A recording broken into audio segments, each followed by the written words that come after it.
de rodillas, los que puedan postrarse y vamos a hacer la oración. Oremos, Señor, gracias esta mañana por la vida, por la salud que nos das y que nos concedes.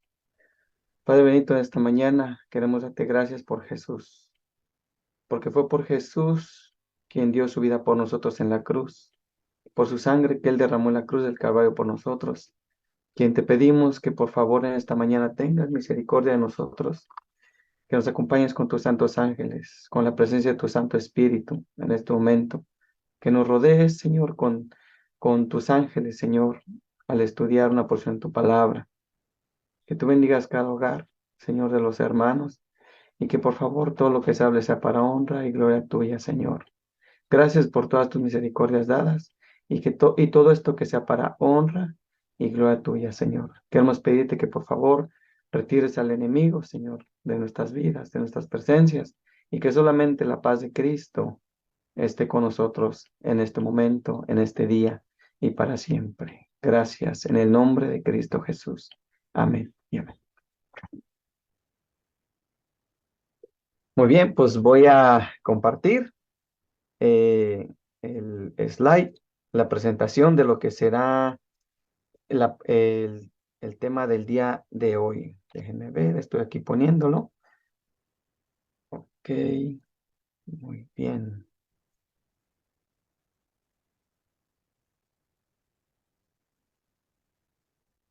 Mm, Estoy colocando la presentación.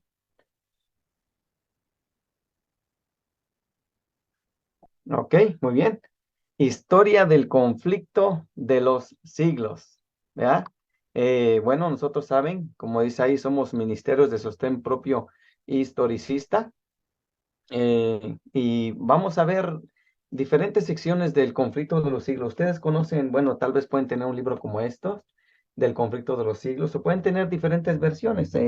Puede ser una versión de este tipo, puede ser una versión de este tipo, o diferentes tipos del conflicto de los siglos. La pregunta para ti y para mí hoy es, ¿conocemos la historia de este libro? ¿Cómo es que vino a nosotros? ¿Cómo llegó a nosotros después de, bueno, ya pasaron más de 168 años, ¿verdad? Y es una historia muy impresionante. Quiero decirles que estuve buscando historias, bueno, testimonios de personas que hablaban acerca del conflicto de los siglos. Y me llamó mucho la atención unas personas que trataron, al momento de hacer un estudio del conflicto de los siglos, dice que las máquinas de la impresora, cuando estaban imprimiendo el conflicto de los siglos, se les dañaron, se les apagaron y misteriosamente en el proceso de hacer publicar este libro, ¿verdad? Independientemente, dicen que se quemó en la noche, se quemó el lugar donde lo estaban imprimiendo. Eh, pues quiero decirles que este libro, El conflicto de los siglos, narra una historia desde, o sea, de Cristo, los eventos hasta los eventos finales. ¿Ven? Es muy, muy interesante y muy impresionante. Así que los invito que esta va a ser la primera parte, como una introducción, y vamos a ir adentrándonos en la historia. Más adelante vamos a tener más otros videos donde vamos a ir expandiendo un poco más. ¿Ok? Así que en esta mañana, pues quiero saludarles a todos. Estoy viendo ahí a Pedro y a la familia, ¿verdad? Entonces, mando saludos a Pedro, Lucy, la familia Ángel, todos ahí saludos. Y los hermanos que puedan estar conectados y los que verán este video después, pasen un feliz y bendecido sábado. Vamos a leer la Biblia, vamos a leer el libro de Daniel. Quiero compartir con ustedes el libro de Daniel capítulo 12.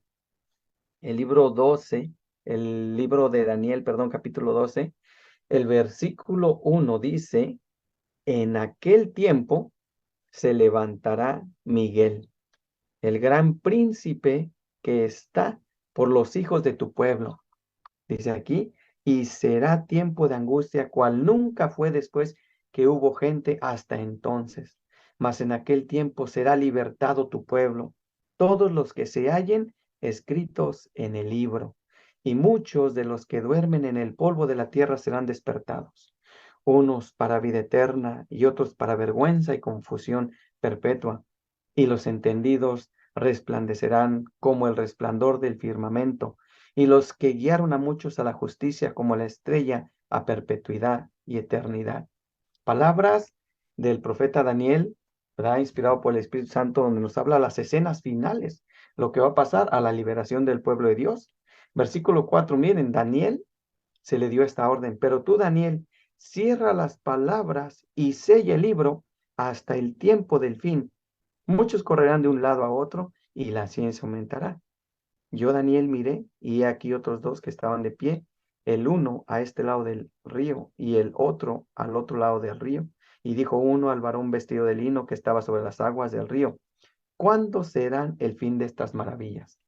Daniel estaba viendo las escenas del tiempo del fin y él vio que estaban hablando aquí estos dos que estaban de pie, ¿verdad? Los dos varones. Y él hizo esa pregunta, ¿cuándo será el fin de estas maravillas?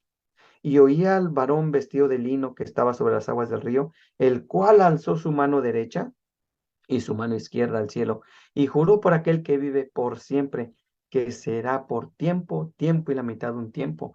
Y cuando él acabe de dispersar el poder del pueblo santo, todas estas cosas serán cumplidas. Miren, versículo 8, y oí, mas no entendí. Y dije, Señor mío, ¿cuál serán el fin de estas cosas? Y miren qué le contesta el versículo 9. Y dijo, anda Daniel, que estas palabras están cerradas y selladas hasta el tiempo del fin. ¿Saben ustedes que estas profecías que Daniel no entendió, ¿verdad?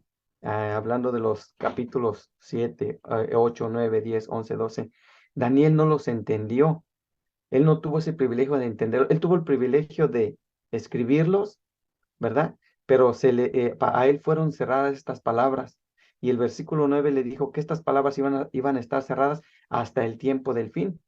Entonces, hay cosas que estuvieron cerradas para el tiempo del fin, y ese el tiempo del fin lo estamos viendo nosotros, lo estamos viviendo nosotros.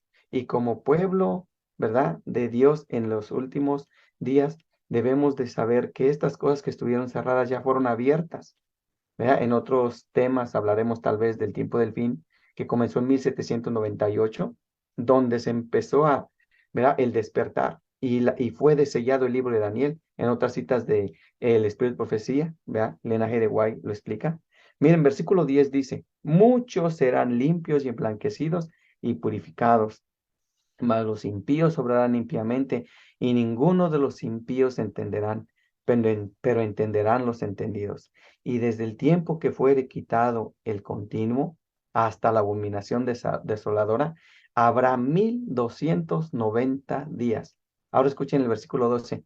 Bienaventurado el que espere y llegue hasta 1335 días. Hoy vamos a ver por qué Daniel 12:12 dice que iba a ser bienaventurado el que llegara y esperara hasta 1335 días. Y el versículo 13 culmina diciendo, pero tú, Daniel, sigue hasta el fin, porque tú te levantarás y reposarás en tu heredad al fin de los días. Palabras del libro, la Biblia, libro de Daniel, que se dio al profeta Daniel, vea, los eventos finales. Y hablando de los eventos finales, nosotros vamos a remontarnos a la fecha de 1830, cuando empezó el movimiento adventista con Guillermo Miller, que el movimiento millerista, perdón, movimiento millerista, que duró 10 años, de 1930 al 1940. De ahí el movimiento adventista, que fue de 1940 a 1944, cuando se empezó a predicar el mensaje del primer ángel, mensaje del segundo ángel, mensaje del tercer ángel. Entonces, ¿qué pasaba en aquel tiempo cuando pasó lo de el gran chasco, como se conoce? ¿Verdad que sí? Miren aquí, la experiencia de Hiram Edson. Quiero empezar, como les digo, esta historia del conflicto de los siglos. Vamos a empezar desde el comienzo. Vamos a remontarnos qué es lo que pasaba en aquel tiempo, cómo estaba el pueblo de Dios en aquel tiempo, el adventismo. Hay una revista, ¿verdad? Que es la Review Herald. Está escrita, como lo pueden ver ahí en su pantalla, Tacoma Park, Washington, de ese junio del 1921. Hiram Edson, hablando de su experiencia, ¿verdad? Aquí está en Battle Creek, Michigan, mayo 7 de 1901, ¿verdad? Les voy a enseñar la revista, aquí la tengo la revista.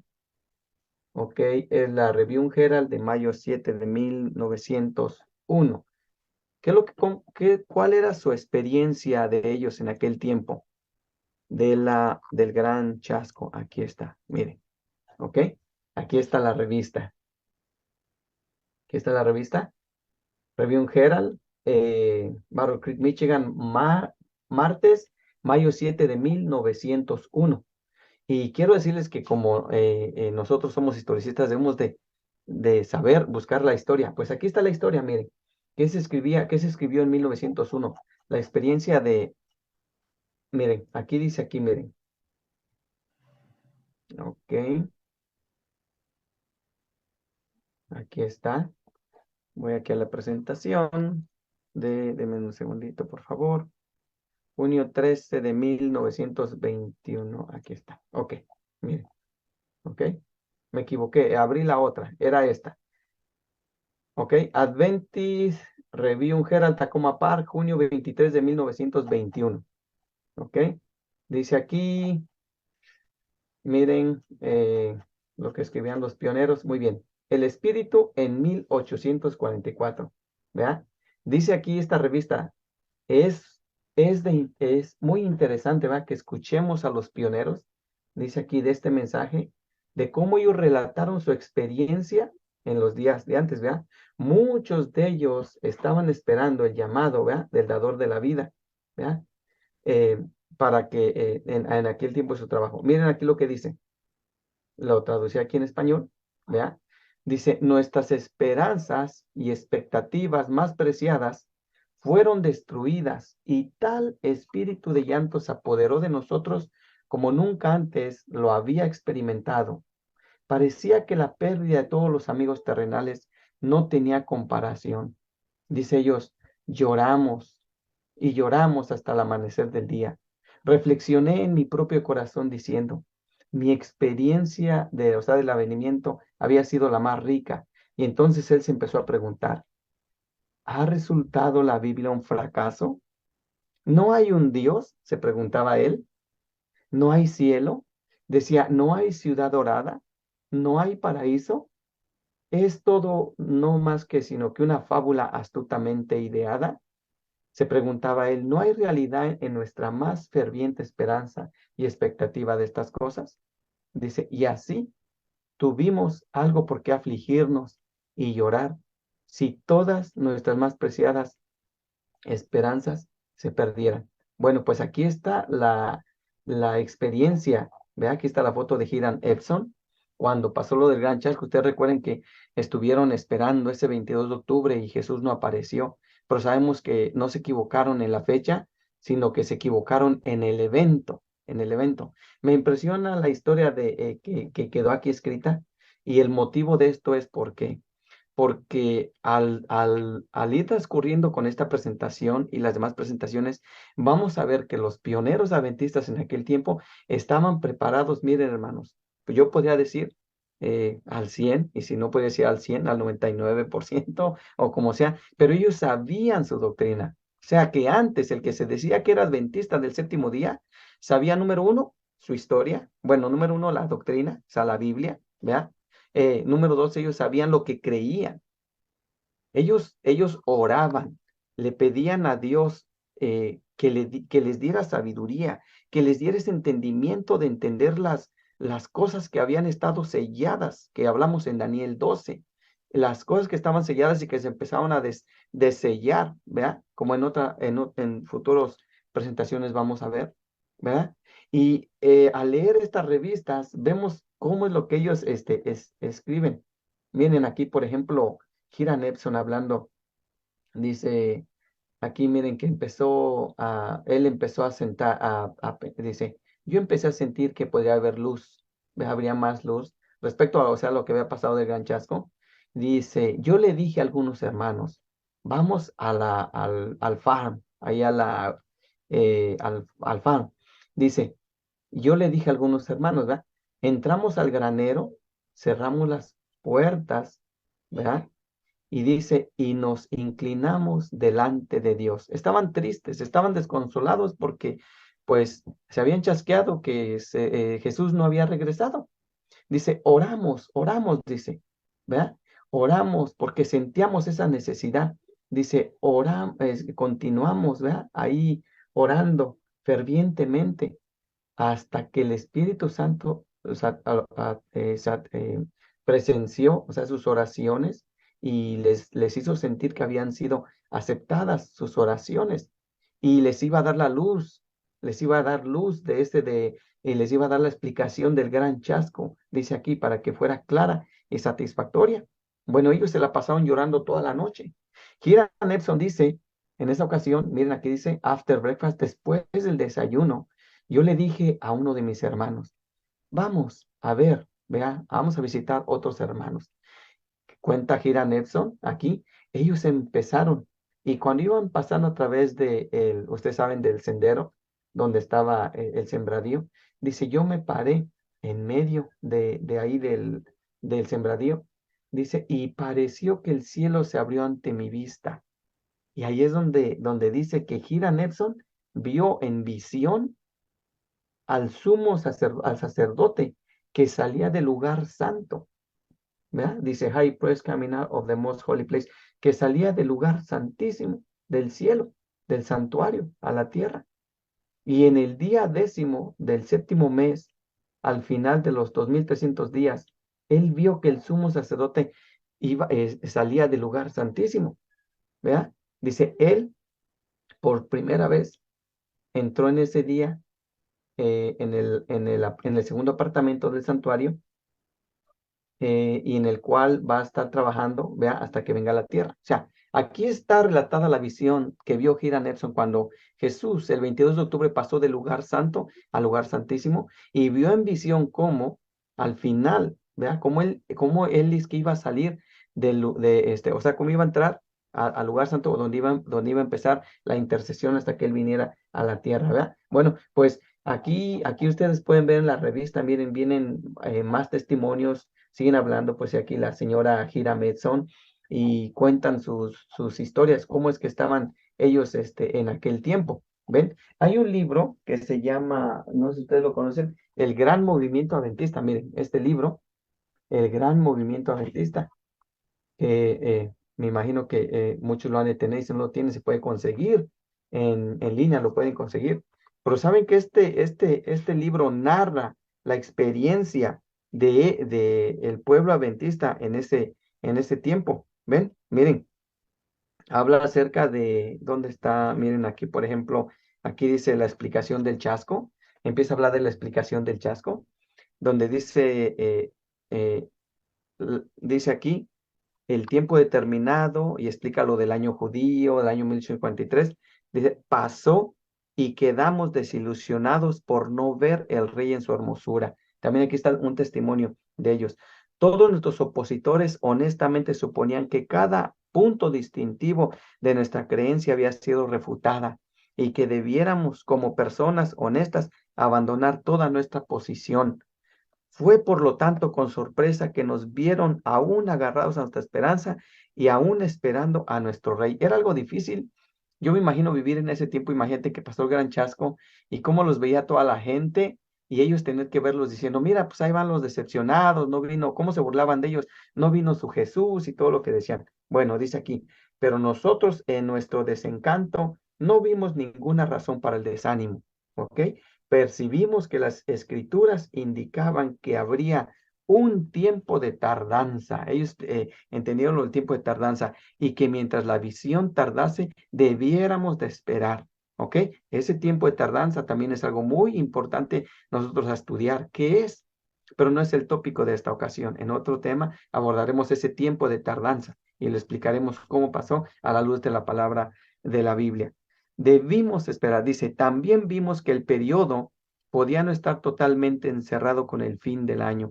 Aun suponiendo que nuestra cronología estuviera correcta, ellos solamente podían cumplirse en algún momento en el año en curso. Aún así, admitimos franca y plenamente delante del mundo que no habíamos, que nos habíamos equivocado cuanto al punto definido al cual mirábamos con tanta confianza, pero aún así estando equivocados, pudimos ver la mano de Dios en este asunto, lo cual aquí está el testimonio de Hiram Edson, ¿verdad?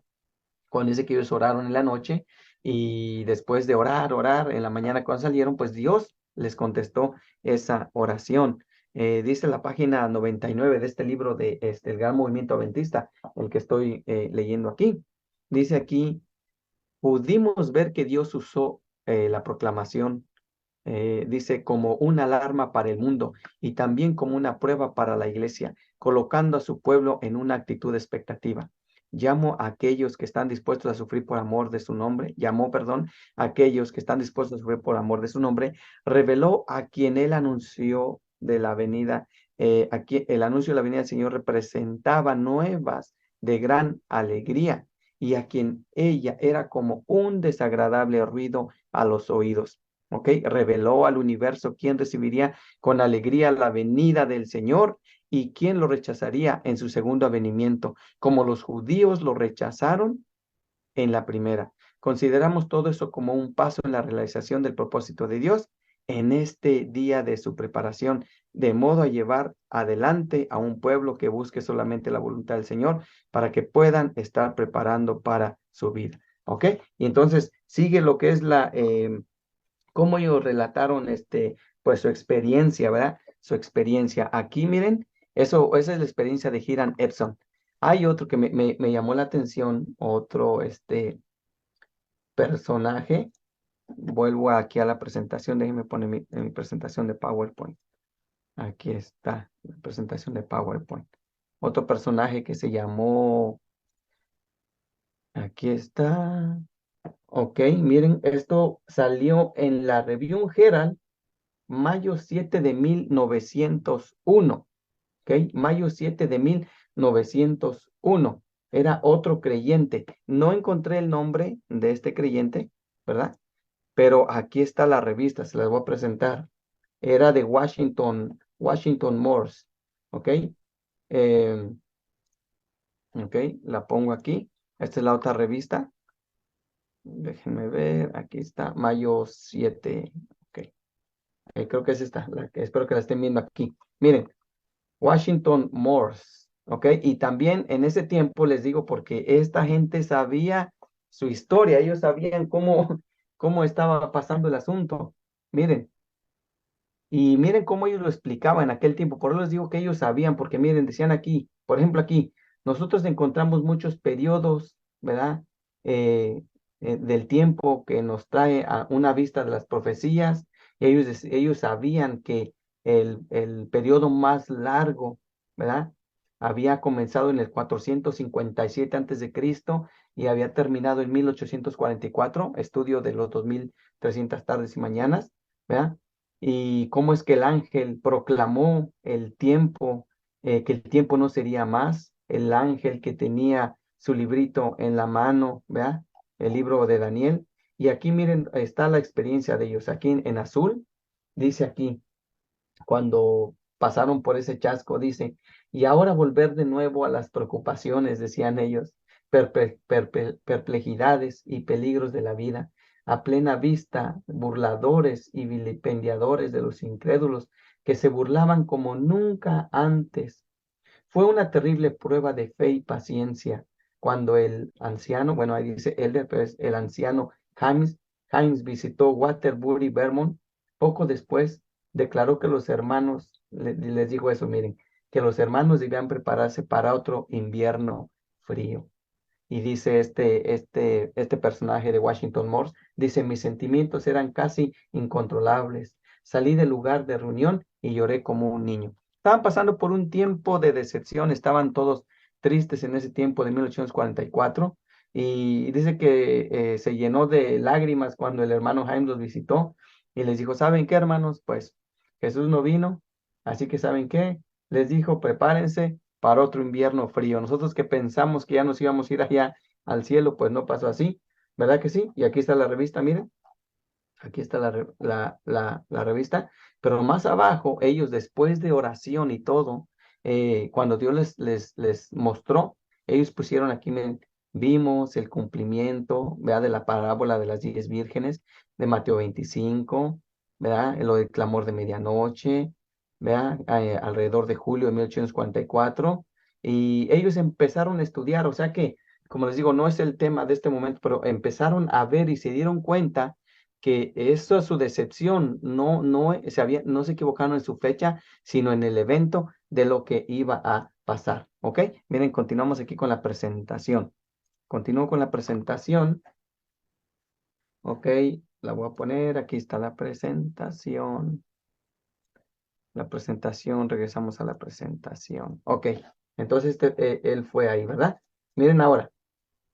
Les comparto aquí los eventos de ese tiempo, ¿ok? Live Sketches. Live Sketches, página 61 y página 62. Dice, el llamado a prepararse para la pronta venida de Cristo culminó en el verano y principios del otoño de 1844. Este llamado se convirtió en un poderoso clamor de medianoche. Pregunta, ¿qué es el clamor de medianoche? Otro tema que nosotros debemos de saber. Debemos saber qué es ese clamor de medianoche. ¿Dónde comenzó? Bueno, comenzó en Exeter, New Hampshire, el 12 de agosto de 1844, a solo 71 días antes del 22 de octubre, la fecha prevista del cumplimiento de la profecía de los 2300 años, pero luego vino el gran chasco. Estamos viendo el entorno. Primeramente estamos viendo el entorno en 1844, qué estaba pasando. Y en ese entorno vamos a ver que ahí se originó el libro El conflicto de los siglos, la gran controversia. Así es como comenzó, ¿ok? Ese era el entorno, lo que estaba pasando en el pueblo adventista en aquel tiempo, ¿ok? Miren lo que dice aquí, Live Sketches, páginas 61 y 62. Sigue diciendo, como resultado, ¿verdad?, del gran chasco, muchos abandonaron su esperanza en la pronta venida de Cristo. Pero miren, pero hubo algunos que no lo hicieron. Muchos, cuando pasó el gran chasco, en aquel tiempo muchos se sintieron, bueno, se fueron, pero hubo unos que no, ¿verdad? La hermana Linaje de Guaya dice, ella menciona a algunos, ¿verdad? Los que no se fueron, dice que ellos se quedaron orando, pensando, pero ¿por qué? ¿Qué es lo que pasó? Y empezaron a orar, entonces Dios les dio luz. Dice, pero algunos que no lo hicieron, miren, entre ese número había una joven que con su familia vivía en Portland, Maine, y se aferró a la bendita esperanza. Su nombre era Ellen Harmon, ¿ok? Ellen Harmon. Miren qué es lo que dice ella. Ella dice igualmente en ese libro, Live Sketches, página 61 y 62, sigue diciendo, fue difícil asumir las preocupaciones irritantes de la venida que pensábamos que habían sido puestas para siempre. Fue una amarga desilusión la que cayó sobre el pequeño rebaño, cuya fe había sido tan fuerte y cuya esperanza había sido tan alta. Pero nos sorprendió que nos sintiéramos tan libres en el Señor y fuimos fuertemente sostenidos por su fuerza y por su gracia. Este testimonio nos debiera dar a nosotros esperanza, ánimo, de que a pesar de las cosas como estaban difíciles en ese tiempo, y podemos traer un mensaje para nosotros hoy, a pesar de las cosas que se pongan difíciles en esta vida, ¿verdad? Debemos de recordar que Dios siempre nos sostiene con su fuerza y con su gracia. Dios levantó un pueblo en este tiempo del fin para que fuera un pueblo diferente, para que fuera un pueblo que creyera que Dios es su fortaleza, que Dios le da su gracia, ¿verdad? Y nosotros estamos pues en este camino para llevar ese mensaje adelante, ¿ok? Miren, sigue diciendo ahí, estábamos decepcionados, claro que sí, pero no desanimados. ¿Recuerdan ustedes el momento en Getsemaní? Bueno, lo hablamos la ocasión pasada, cuando Jesús estaba en Getsemaní? Dice que él pasó una ansiedad, una lucha tan terrible con las huestes del mal, pero cuando Dios mandó ese ángel con la panoplia del cielo, dice que vino a Jesús. Cuando llevó a Jesús ahí en Getsemaní, dice que ahuyentó todos los demonios, y dice que Jesús quedó en paz, quedó tranquilo. Vea, Jesús, que es nuestro hermano mayor, que él vino pues se convirtió en semejanza de carne de pecado, como lo dice la Biblia, ¿verdad? Él nos dio ese ejemplo que aunque estemos decepcionados, no debemos estar desanimados, ¿verdad? Que aunque las cosas difíciles de esta vida pasen, siempre Dios está ahí para animarnos con sus ángeles, con su Santo Espíritu, para estar con nosotros. Bueno, y dicen ellos, decidimos abstenernos de murmuraciones, de la dura prueba con que el Señor nos estaba limpiando. Ellos entendieron que esta prueba era una prueba de purificación.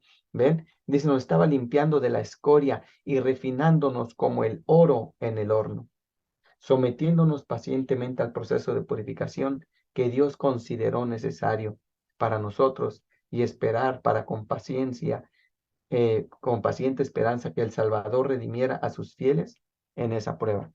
Debemos de entender y recordar nosotros también, hermanos, que en este tiempo Dios quiere purificarnos a nosotros. Dios quiere un pueblo que sea purificado. Y vamos a pasar por muchas experiencias tremendas en esta vida, más cuando nosotros decidimos mirar hacia arriba, mirar al cielo.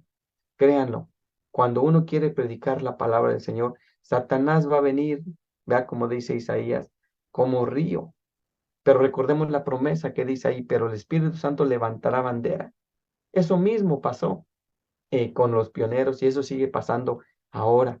El conflicto de los siglos dice que si no hay persecución es porque no, o sea, dice, si alguien quiere tener persecución, levante la profecía, levante la palabra de Dios y verán cómo el enemigo se levanta y se enciende. Por eso es que debemos de tener cuidado. Si nuestra vida aparentemente está tranquilita y no pasa nada, cuidado, porque muchas veces el enemigo dice, bueno, pues los tengo perdidos. Están perdidos, ¿qué le toco? Pues si están perdidos ahí. Pero cuando nosotros intentamos seguir la palabra de Dios, buscar a Dios, ahí es donde el enemigo dice, cuidado, dice el conflicto de los siglos y mensajes para los jóvenes. Dice que se alarma a Satanás cuando alguien empieza a buscar la palabra de Dios y dice, cuidado, esta alma se me está alejando. Y dice que Satanás manda a traer demonios para que rodeen a esa persona. Imagínate tú, imagínate yo, en el momento que tú decides estudiar la palabra de Dios, los eventos finales de este tiempo, el cual el mundo debe de saber, debemos estar despiertos. Nosotros debemos de vivir con eso en la mente, pensando que hay un mundo invisible el cual no vemos. Cuando tú tomas tu Biblia para leer, para estudiar, Satanás se alarma. Cuando yo tomo mi Biblia para estudiar y leer, Satanás se alarma.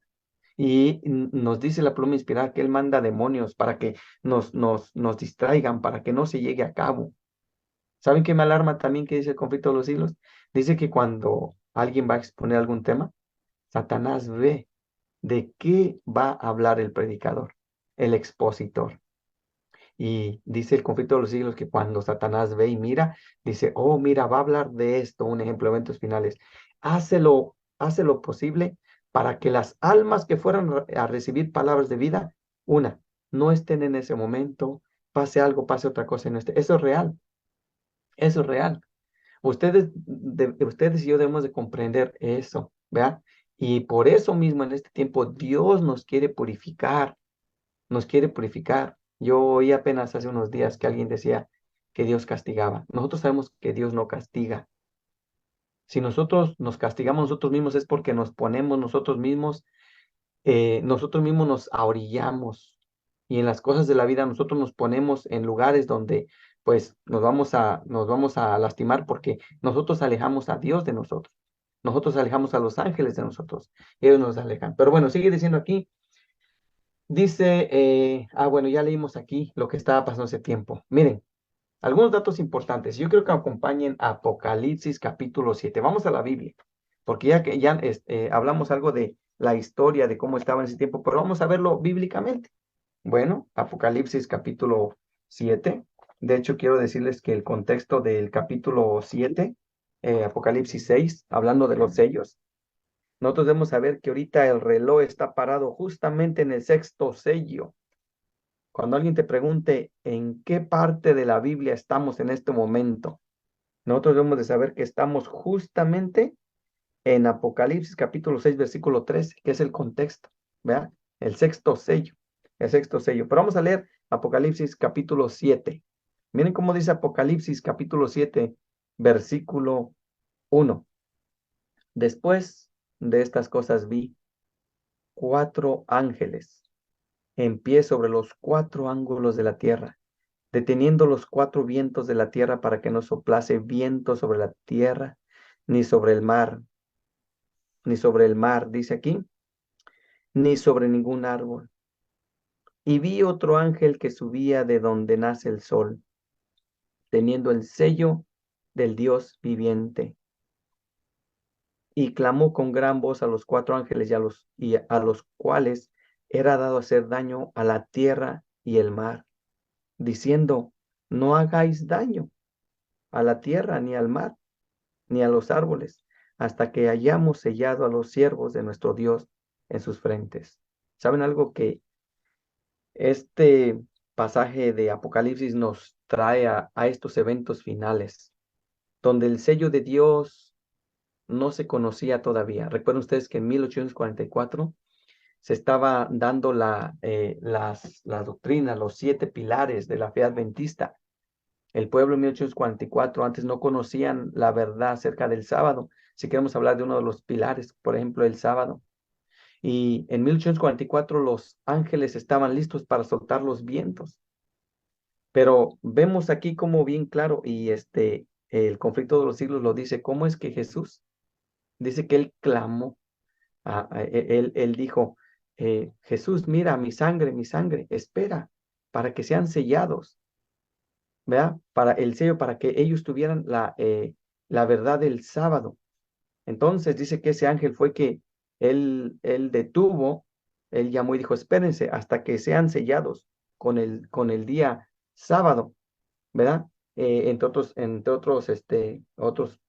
pilares y doctrinas. Apocalipsis 7:1 dice, los ángeles estaban a punto de soltar los vientos en 1844. Ahora, ¿recuerdan lo que leímos en Daniel 12? Cuando decía que las palabras estarían selladas hasta el tiempo del fin.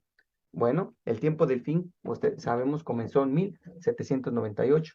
Pero recuerdan que yo les dije que íbamos a ver por qué eran bienaventurados los que iban a llegar a 1335 días. Ustedes ven en su pantalla, está un pequeño diagrama, ¿verdad? Y si vemos en el 508, aquí, empezaron los 1290 años, ¿ok? Igualmente, como les digo, en otra ocasión, otro tema, hablaremos específicamente de estos años. En el año 508, arriba ustedes ven que empezaron los 1335 años, que llegaban a 1843, ¿ok? Entonces Daniel dice, bienaventurados los que lleguen a 1335 días. Este iba a ser un pueblo bienaventurado, iba a ser un pueblo que iba a recibir cierta bendición, ¿verdad? ¿Por qué? ¿Qué es lo que pasó en ese tiempo de 1844? ¿Verdad? Porque en 1844 se estaban definiendo los pilares de la fe adventista. El libro de Daniel 7, el libro de Daniel, perdón, los capítulos 7 en adelante estaban siendo desellados y se estaba sabiendo, Dios estaba dando luz a las doctrinas para el pueblo del tiempo del fin.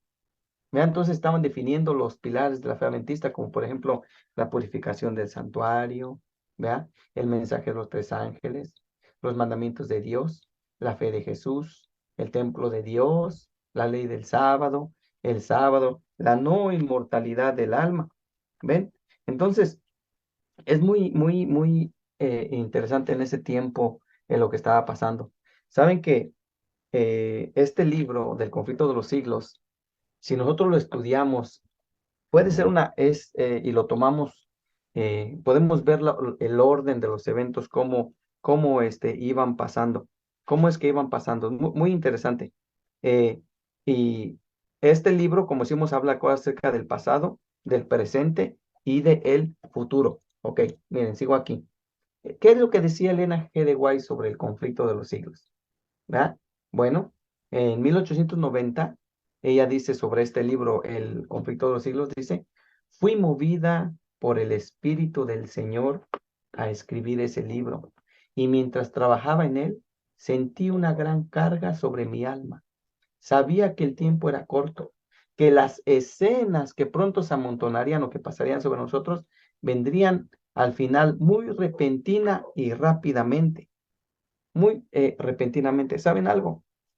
He hablado yo con algunas personas, como les digo yo, y yo les pregunto, a veces cuando son a los adventistas del séptimo día, les hablamos acerca de la resurrección especial. Y les voy a decir por qué les hablo de este tópico.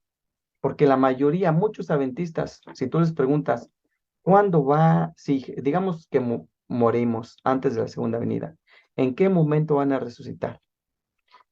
Hazte toda esa pregunta a ti mismo y yo mismo analizándonos. Antes yo no sabía.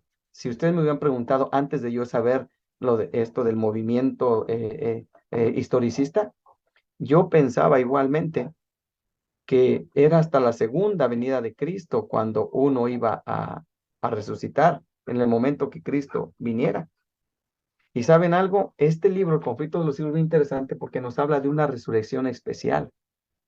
El libro, El conflicto de los siglos, si ustedes leen este capítulo de la liberación del pueblo de Dios, es bien, es tremendo. Por eso es que nosotros debemos de conocerlo. Porque, les estoy contando esto porque les voy a decir algo. Tantos años en el adventismo, desde la edad de 11 años, y nosotros no conocer ni siquiera la historia adventista, ni siquiera saber que iba a haber una resurrección especial. Ahora te digo, analízate tú mismo y yo mismo. ¿En qué momento va a resucitar el pueblo de Dios que estuvo bajo el mensaje del tercer ángel? ¿En qué momento? Y te vas a dar cuenta que no es en el momento de la segunda venida, que es un poquito antes. Va a haber una resurrección especial. ¿Has oído hablar acerca de cuando Jesús se vaya acercando y que va a tener, se va a ver una nubecita en el cielo del color negra como una nube y que se va a ir acercando? ¿Sabías tú que no todos van a ver ese momento? ¿Sabías tú que todo el pueblo de Dios no va a ver, perdón, los que van a resucitar en la segunda venida de Cristo, no todos van a ver ese momento, no todos van a ver lo que es, van a escuchar la hora de la venida de Cristo? Eventos que solamente van a ver los 144,000 y los de la resurrección especial. Entonces, cuando yo hablo con personas así, dicen que esto es nueva luz, piensan que es nueva luz, que es una nueva doctrina que los ministerios de sostén propio quieren poner. Y yo quiero hacer, estoy haciendo un paréntesis aquí porque yo quiero decirles que solamente es por falta de sabiduría que uno no sabe. Somos adventistas de cuántos años y no conocemos la historia. Yo se los digo como anciano de iglesia, años consecutivos cuando estuve y nunca me puse a analizar paso por paso los eventos finales que vienen en este libro, El conflicto de los siglos, y es por eso que es muy importante, muy importante. Este libro, perdón, este capítulo, la liberación del pueblo de Dios, nos dice cosas tremendas, tremendas, tremendas. Miren, si ustedes gustan, a mí lo que, les digo lo que nos gusta a nosotros en los ministerios de un propio historicista es que no tenemos un tiempo, un horario. Vea que tenemos solamente 20 y hay que ir corriendo, corriendo porque hay que acabar. No, no, no, no, no, no. Nosotros debemos de estudiar, leer. Miren este libro, les quiero compartir nada más una porción de este libro que es muy interesante que vamos a estudiar. El capítulo 41, la liberación del pueblo de Dios. Miren, dice, cuando los que honran la ley de Dios hayan sido privados de la protección de las leyes humanas, empezará en varios países un movimiento simultáneo para destruirlos. Conforme vaya acercándose el tiempo señalado en el decreto, el pueblo conspirará para extirpar a la secta aborrecida. ¿Ok? Me salto al párrafo 3 donde dice, multitudes de hombres perversos, profiriendo gritos de triunfo, burlas e imprecaciones, están a punto de arrojarse sobre su presa. Nosotros debemos de adentrarnos en esta historia y pensar, o sea, meterlo aquí, cómo va a estar en ese momento los tiempos finales.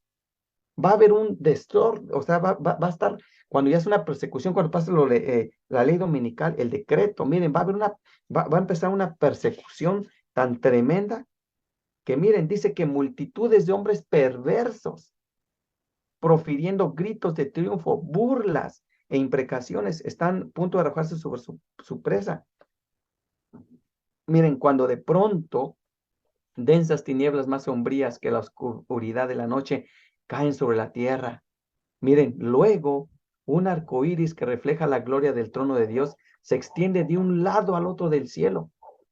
Imagínense esos eventos que lo van a ver los que, si es que no sabemos, ¿verdad? Tal vez estemos vivos, y si no estamos vivos, los que estén vivos van a ver esto. Van a ver un arco iris que va a reflejar la gloria del trono de Dios. Estos eventos no los va a ver mucha gente. Desde el tiempo de Adán hasta ahora, estos eventos no los va a ver mucha gente. Miren qué es lo que dice aquí.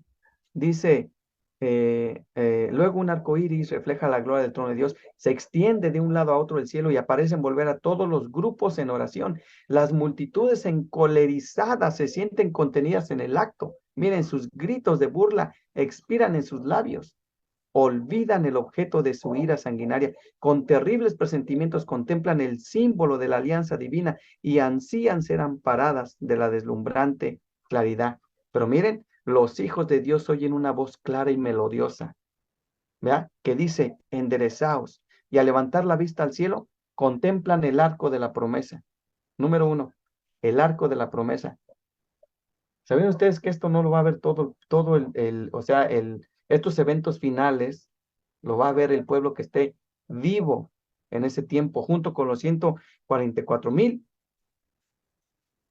Dice aquí, los hijos de Dios oyen una voz clara, enderezados, dice, al levantar la vista del cielo, contemplan el arco de la promesa. Estoy leyendo el capítulo 41, página 487. Dice, las nubes negras y amenazadoras que cubrían el firmamento se han desvanecido y como Esteban, clavan la mirada en el cielo y ven la gloria de Dios y al Hijo del Hombre sentado en su trono. ¿Se imaginan? En su divina forma distinguen los rastros de su humillación y oyen brotar de sus labios la oración dirigida de su Padre y a los santos ángeles. Yo quiero que aquellos también que me has dado estén conmigo donde yo estoy.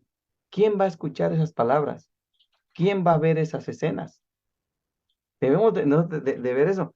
Miren, luego se oye una voz armoniosa y triunfante que dice, helos aquí, santos, inocentes e inmaculados, guardaron la palabra en paciencia y andará entre los ángeles, y de los labios pálidos y trémulos de los que guardaron firmemente la fe, sube una aclamación de victoria. Miren qué dice aquí, esa medianoche cuando Dios manifiesta su poder para liberar a su pueblo. Miren, sale el sol en todo su esplendor. ¿Se pueden imaginar eso? Que en ese momento el sol va a salir en todo su esplendor. Van a pasar señales y prodigios con rapidez. Dice, los malos van a mirar la escena con terror y asombro, mientras los justos contemplan con gozo las señales de liberación. Miren, la naturaleza entera parece trastornada. Los ríos dejan de correr. Nubes negras y pesadas se levantan. Chocan unas con las otras. ¿Puedes imaginarte eso? Las nubes chocando unas con otras, los ríos dejando de correr, nubes negras y pesadas, dice, se levantan y chocan con otras. En medio de los cielos conmovidos hay un claro de gloria indescriptible.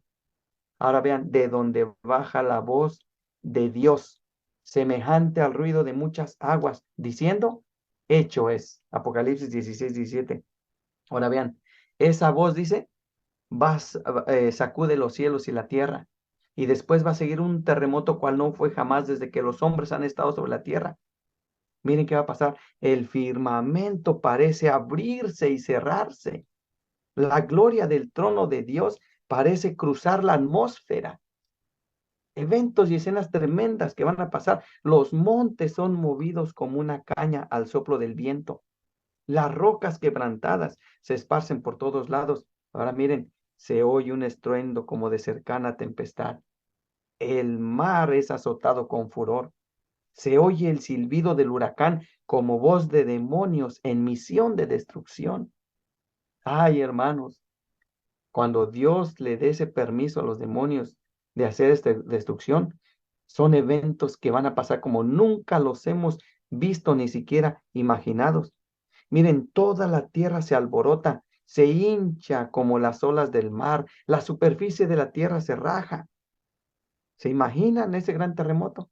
Simplemente si recordamos el 85 en México, ese gran terremoto, ¿cómo hizo? Ahora imagínense este terremoto que va a haber como nunca. Miren, sus mismos fundamentos parecen ceder, se unen las cordilleras, desaparecen islas habitadas. ¿Se imaginan qué es que va a desaparecer? Islas habitadas, puertos marítimos que se volvieron como Sodoma por su corrupción, van a ser tragados por las enfurecidas olas. La grande Babilonia entonces viene en memoria delante de Dios para darle el cáliz del vino de furor de su ira.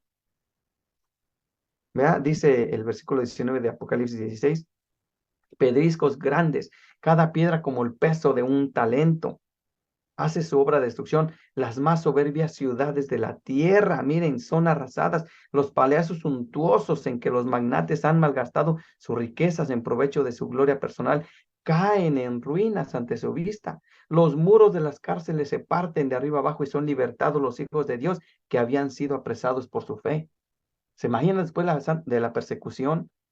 Cuando los hijos de Dios estén en cárceles, en todo, y se va a ver eso, se van a partir las cárceles, se van a partir las paredes, se van a caer, va a ser liberado.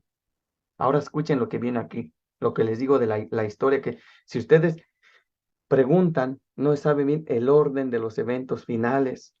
Miren, los sepulcros se abren, vean, y muchos de los que duermen en el polvo de la tierra serán despertados, como dice Daniel 12:2, unos para vida eterna y otros para vergüenza y confusión perpetua. ¿Se dan cuenta? Va a haber una resurrección. En esos eventos va a haber una resurrección. Por eso es muy importante este libro de conflicto de los siglos, porque nos explica lo que nos dice la Biblia. Daniel 12:2 dice que, Daniel 12:2 dice eso, ¿no? Que unos que muchos que duermen del polvo de la tierra serán despertados. Unos para vida eterna y unos para muerte, o sea, para confusión perpetua.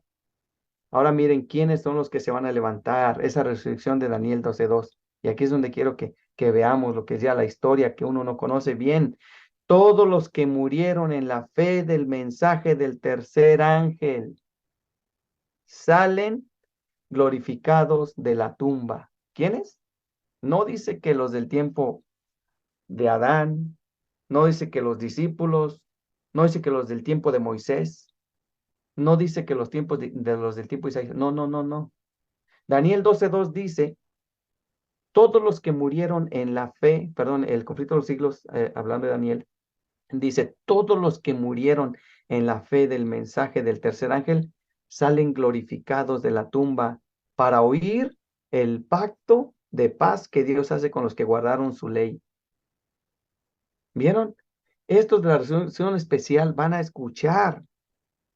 Ahora, si tú y yo estamos en el mensaje del tercer ángel, vamos a escuchar eso. Los que se murieron en el mensaje del tercer ángel van a resucitar para escuchar esto. Pero ¿saben quién va a estar también ahí? Los que le traspasaron. También van a resucitar para ver a Cristo Jesús. ¿Se pueden imaginar estos eventos finales? ¿Cómo va a pasar? ¿Cómo va a ocurrir? Es interesante tenerlo en mente. ¿Ven? Miren, dice aquí, los que se mofaron y se rieron de la agonía de Cristo y aquí se rieron de la agonía de Cristo, los enemigos más acérrimos de su verdad y de su pueblo, son resucitados, miren, para mirarle en su gloria y para ver el honor con que serán recompensados los fieles y obedientes. Así que aquí sabemos, Daniel 2:2, esa resurrección especial, ¿quién se va a resucitar? Los que estuvieron bajo el mensaje del tercer ángel. Ahora miren qué va a ocurrir en ese momento, esas escenas. Densas nubes cubren aún el firmamento. Sin embargo, el sol se abre paso de vez en cuando como si fuese el ojo vengador de Jehová. Miren, fieros relámpagos rasgan el cielo con fragor, envolviendo a la tierra en claridad de llamaradas. Por encima del ruido aterrador de los truenos se oyen voces misteriosas y terribles que anuncian la condenación de los impíos. ¿Se imaginan qué va a ser escuchar eso? ¿Se imaginan los que estén vivos, que estén viendo todos estos eventos que están pasando? Van a escuchar voces misteriosas y terribles que van a anunciar la condenación de los impíos. Miren, no todos entienden las palabras pronunciadas, pero miren, aquí viene algo bien, bien interesante también, pero los falsos maestros las comprenden perfectamente.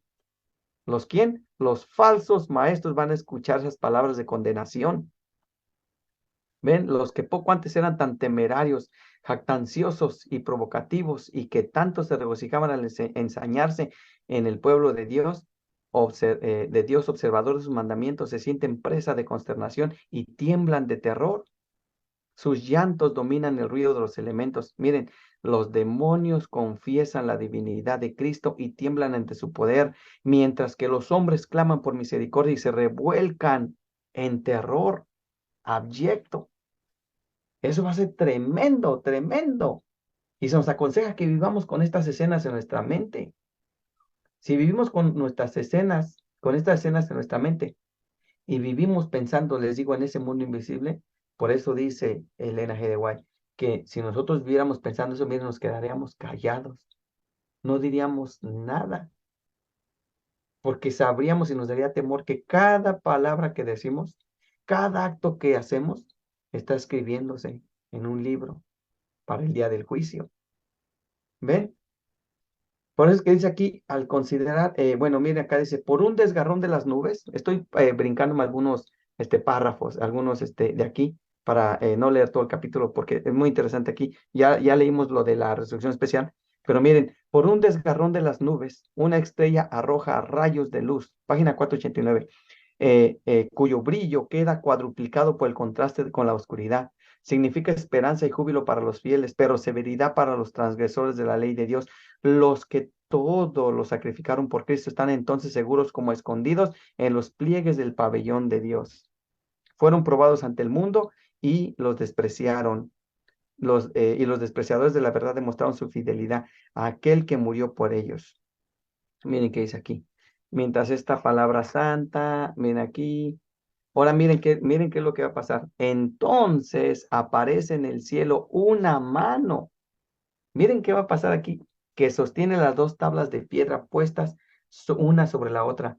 El profeta dice en Salmo 56, denunciarán los cielos su justicia porque Dios es el juez. Esta ley santa, justicia de Dios que entre truenos y llamas fue proclamada desde el Sinaí como guía de la vida, se revelan ahora a los hombres como norma de juicio. Miren, la mano abre las tablas en las cuales se ven los preceptos del decálogo escritos como en letras de fuego. Las palabras son tan distintas que todos pueden leerlas. Entonces dice, la memoria se despierta, las tinieblas de la superstición y de la herejía desaparecen de todos los espíritus y las 10 palabras de Dios breves, inteligibles y llenas de autoridad se presentan a la vista de todos los habitantes de la tierra. Es imposible, miren, describir el horror y la desesperación de aquellos que pisotearon los santos preceptos de Dios. El Señor les había dado su ley con la cual hubieran podido comparar su carácter. ¿Ven? Ahora miren, me voy a brincar otro párrafo. Desde el cielo se oye la voz de Dios, miren, que proclama el día y la hora de la venida de Jesús. ¿Creen que los que están muertos van a escuchar la hora, el día de la venida de Jesús? No, pues están muertos, ¿no? Pero los vivos sí. Ya van a estar vivos los de la resurrección especial. Ellos van a escuchar el día y la hora de la venida de Jesús. Dice, y promulga a su pueblo el pacto eterno. Sus palabras resuenan por la tierra como el estruendo de los más estrepitosos truenos. El Israel de Dios escucha con los ojos elevados al cielo. Su semblante se ilumina con la gloria divina y brillan cual brillara el rostro de Moisés cuando bajó del Sinaí. Los malos no pueden mirar. Y cuando la bendición es pronunciada sobre los que honraron a Dios, santificando su sábado, se oye un inmenso grito de victoria. ¿Ven? Pronto aparece en el este. Ahora vean, aquí viene lo que les decía yo. Miren, pronto aparece en el este una pequeña nube negra del tamaño como la mitad de la palma de la mano. ¿Se imaginan como la mitad de la palma de la mano? ¿Quién va a ver eso? ¿Quién va a ver eso? Bueno, los que estén vivos, 144,000, los de la resurrección especial, ¿vea? Que en otros temas vamos a hablar especialmente de quiénes son estos 144,000. En otros temas vamos a hablar especialmente de la resurrección especial, ¿vea? Bíblicamente, qué es lo que creían los pioneros, ¿cómo? ¿Vea? Pero miren, es la nube que envuelve al Salvador y que a la distancia parece rodeada de oscuridad. Miren, el pueblo de Dios sabe que es la señal del Hijo del Hombre. Y saben que yo he preguntado esto. Yo le he preguntado a varios adventistas, varios de la organización, y les pregunto estas escenas, ¿quién la van a ver? Y ellos dicen, pues todos, el pueblo de Dios ya va a ver esto, cuando no es así. Miren qué dice aquí. El pueblo de Dios sabe que es la señal del Hijo del Hombre. En silencio solemne la contemplan mientras va acercándose a la tierra, volviéndose más luminosa y más gloriosa hasta convertirse en una gran nube blanca, cuya base es como fuego consumidor y sobre ella el arco iris del pacto. Miren, Jesús marcha al frente como un gran conquistador. Ya no es varón de dolores. que haya de beber el amargo cáliz de la ignominia y de la maldición. Victorioso en el cielo y en la tierra viene a juzgar a vivos y están en el perdón, y los ejércitos que están en el cielo le seguían. O sea, viene Jesús con los ejércitos del cielo. ¿Ven? Miren, dice aquí, el firmamento parece lleno de formas radiantes, millones y millones y millares de millares. Ninguna pluma humana puede describir la escena, ni mente mortal alguna es capaz de concebir su esplendor. Su gloria cubre los cielos y la tierra se llena de su alabanza. También su resplandor es como fuego. A medida que va acercándose la nube viviente, todos los ojos ven al príncipe de la vida. Ninguna corona de espinas hiere ya sus sagradas sienes, ceñidas ahora por gloriosa diadema. Su rostro brilla más que la luz deslumbradora del sol de mediodía, y en su vestidura y en su muslo tiene escrito el nombre Rey de Reyes y Señor de Señores. Miren, ante su presencia hanse tornado pálidos todos los rostros. El terror de la desesperación eterna se apodera de los que han rechazado la misericordia de Dios. Se deslía el corazón y se bate en las rodillas. Pero miren, después de eso, dice, termina el canto de los ángeles, sigue un momento de silencio aterrador. Entonces se oye la voz de Jesús que dice, bastaos mi gracia. Los rostros de los justos se iluminan y el corazón de todos se llena de gozo. Y los ángeles entonan una melodía más elevada y vuelven a cantar al acercarse aún más a la tierra. Miren qué dice aquí.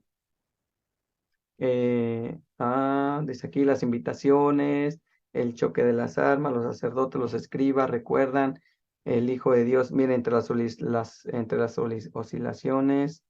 Ahora miren aquí que dice, entre las oscilaciones, página 493 de la tierra, las llamaradas de los relámpagos y el fragor de los truenos, el Hijo de Dios llama a vida. Miren, ahora viene otra resurrección. Miren, lo vuelvo a leer porque viene otra resurrección.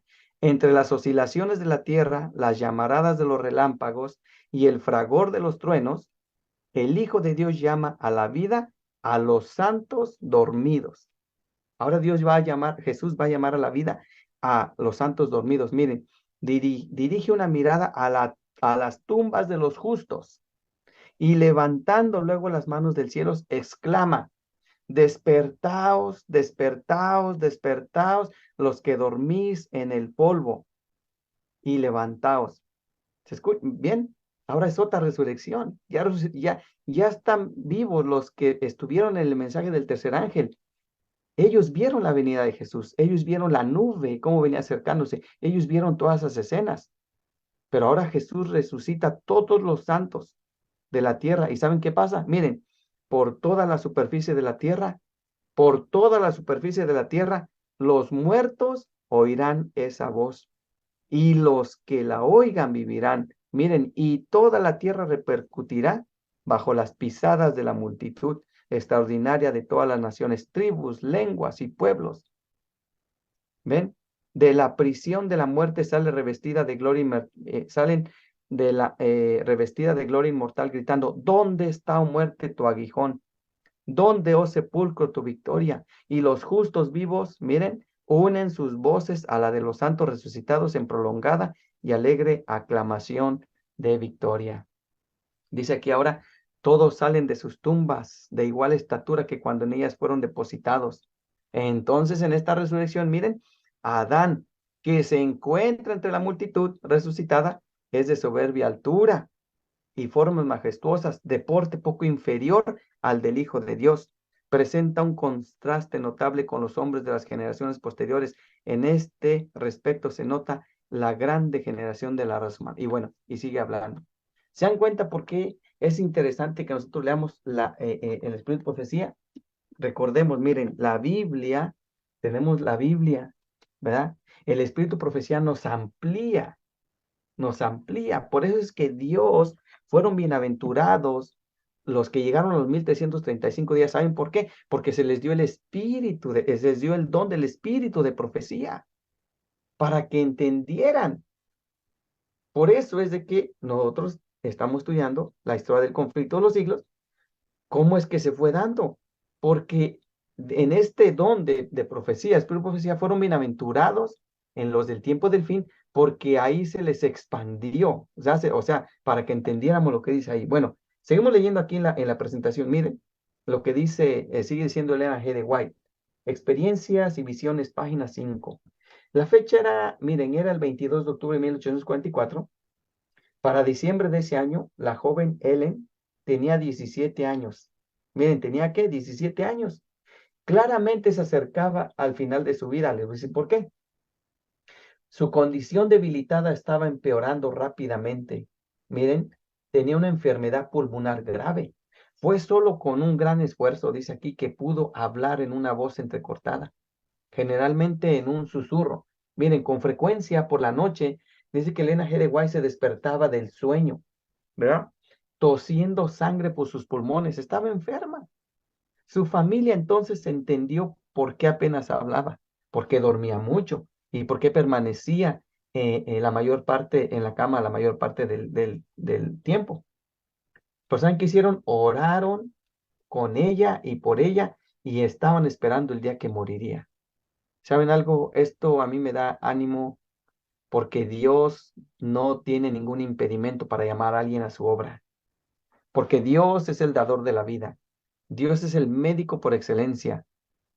Y como lo dijo Guillermo Miller, él dijo, le doy gracias a Dios, dijo Guillermo Miller, que yo no me eduqué en las universidades de ese tiempo, porque si no, él iba a traer las teorías teológicas erróneas que se predican en las universidades muchas veces, universidades ecuménicas agarradas con Roma, que es una doctrina falsa, mutilada. Pues Dios eligió a este granjero, Guillermo Miller, para revelarle eventos proféticos. Vea, Dios tomó a esta joven de 17 años. Miren cómo estaba. Tosía sangre, estaba enferma de los pulmones. La familia oraba con ella, estaban esperando que muriera. Así empezó la historia del conflicto de los siglos con esta jovencita. Bueno, el entorno que había en ese tiempo, vea, esperaban que moriría. Miren qué sigue diciendo ahí. Entonces, miren, un día de 1844 por ahí, varias mujeres piadosas que conocían bien a la familia decidieron reunirse en oración especial por el pronto regreso de Jesús y por la pequeña Ellen. Se arrodillaron en oración en la casa de Portland de la señora Elizabeth Hines, una joven mujer casada, y otras tres mujeres estaban presentes en esa ocasión. Miren, dice, luego Dios dio una gran bendición a las personas que vivían en estos últimos días. Lo que estábamos comentando ahorita. Él nos dio el espíritu de profecía. ¿Ven? Mientras estaba orando, el poder de Dios vino sobre mí, dice Elena, como nunca antes lo había sentido. Estaba envuelta en una visión de la gloria de Dios y parecía estar levantándose más y más alto de la tierra y se le mostró algo de los viajes del pueblo adventista a la santa ciudad. ¿Ok? Esa primera visión se encuentra, está escrita en esta revista, miren, The Day Star, escrita en Cincinnati, sábado, enero 24 de 1846. ¿Ven? ¿Les gustaría ver esa revista? ¿Cómo es que estaba escrita? Una de las originales, miren, yo se las voy a presentar aquí. The Day Star, esa revista, miren, aquí está. La voy a poner, The Day Star. La voy a buscar aquí, The Day Star, aquí está, miren. Ah, aquí está. Aquí está, miren. Esta es la revista donde se escribió esa primera visión de Elena G. de White, donde la estaban publicando, página 31. Miren, aquí está al principio, todo esto, miren. Ven, no se lee muy bien, está un poquito borrosa, pero miren, en Cincinnati, el sábado, enero 24. Y es una serie de las revistas. Aquí está toda la historia, muchos temas. Ustedes ven, antes eran puras citas bíblicas, miren, Apocalipsis, los estudios eran todo miren, Salmos, Apocalipsis, hablaban de todo eso, miren cómo estudiaban, ven. No eran temas como ahora de que el versículo, un primer versículo, un himno, una historia, una anécdota yo digo siempre la historia una vez escuché a alguien que estaba en su sermón, estaba poniendo la historia de un caracolito y que lo mordió un alacrán y que el caracolito le dijo, oye, alacrán, ¿por qué me muerdes? Y el alacrán le dijo, porque es mi naturaleza. Y bueno, que así Satanás hace, y bueno, y ya después un testimonio, un himno y ya. Esos temas ahora no son temas.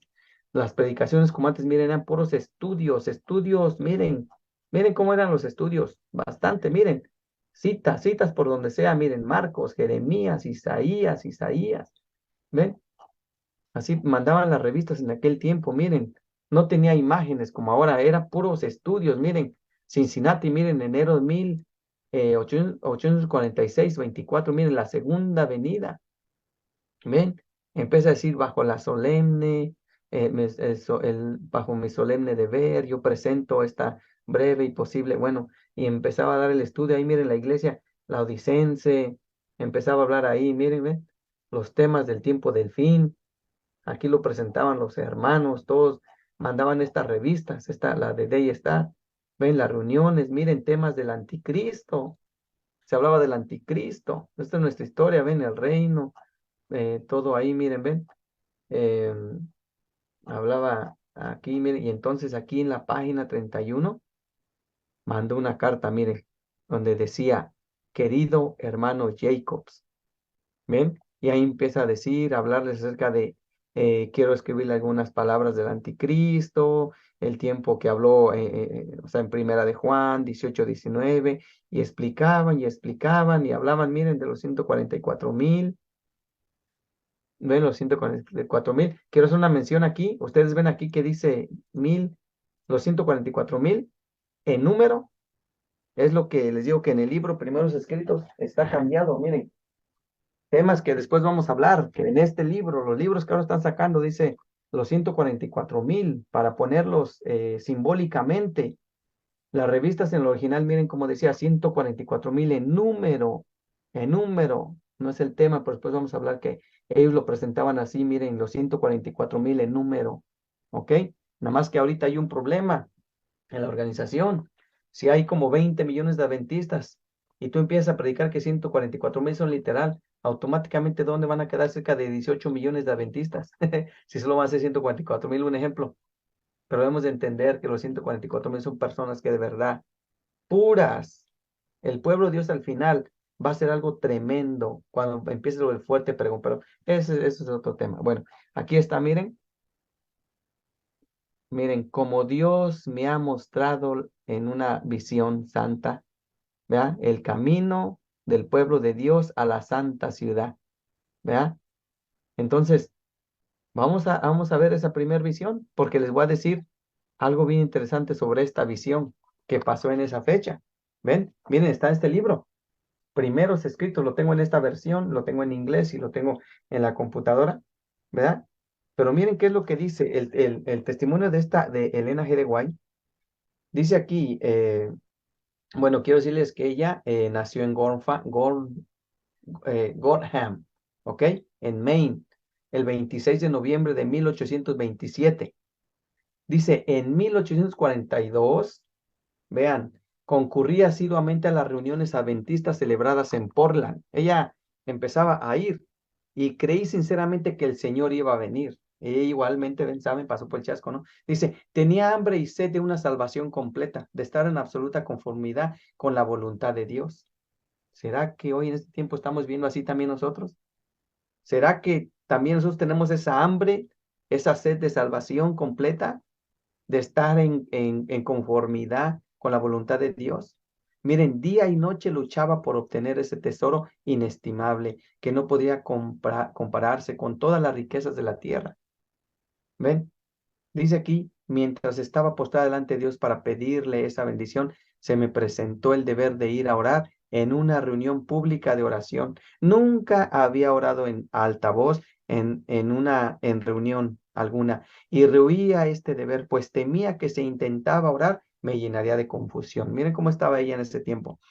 Cada vez que me presentaba al Señor en oración secreta, recordaba ese deber que no había cumplido hasta que dejé de orar y me sumí en la melancolía y finalmente en profunda desesperación. O sea, también ella pasó por estas situaciones. Miren, permanecí 3 semanas en esta condición mental, sin que un solo rayo de luz atravesara las densas nubes de oscuridad que me rodeaban. Miren, tuve entonces 2 sueños.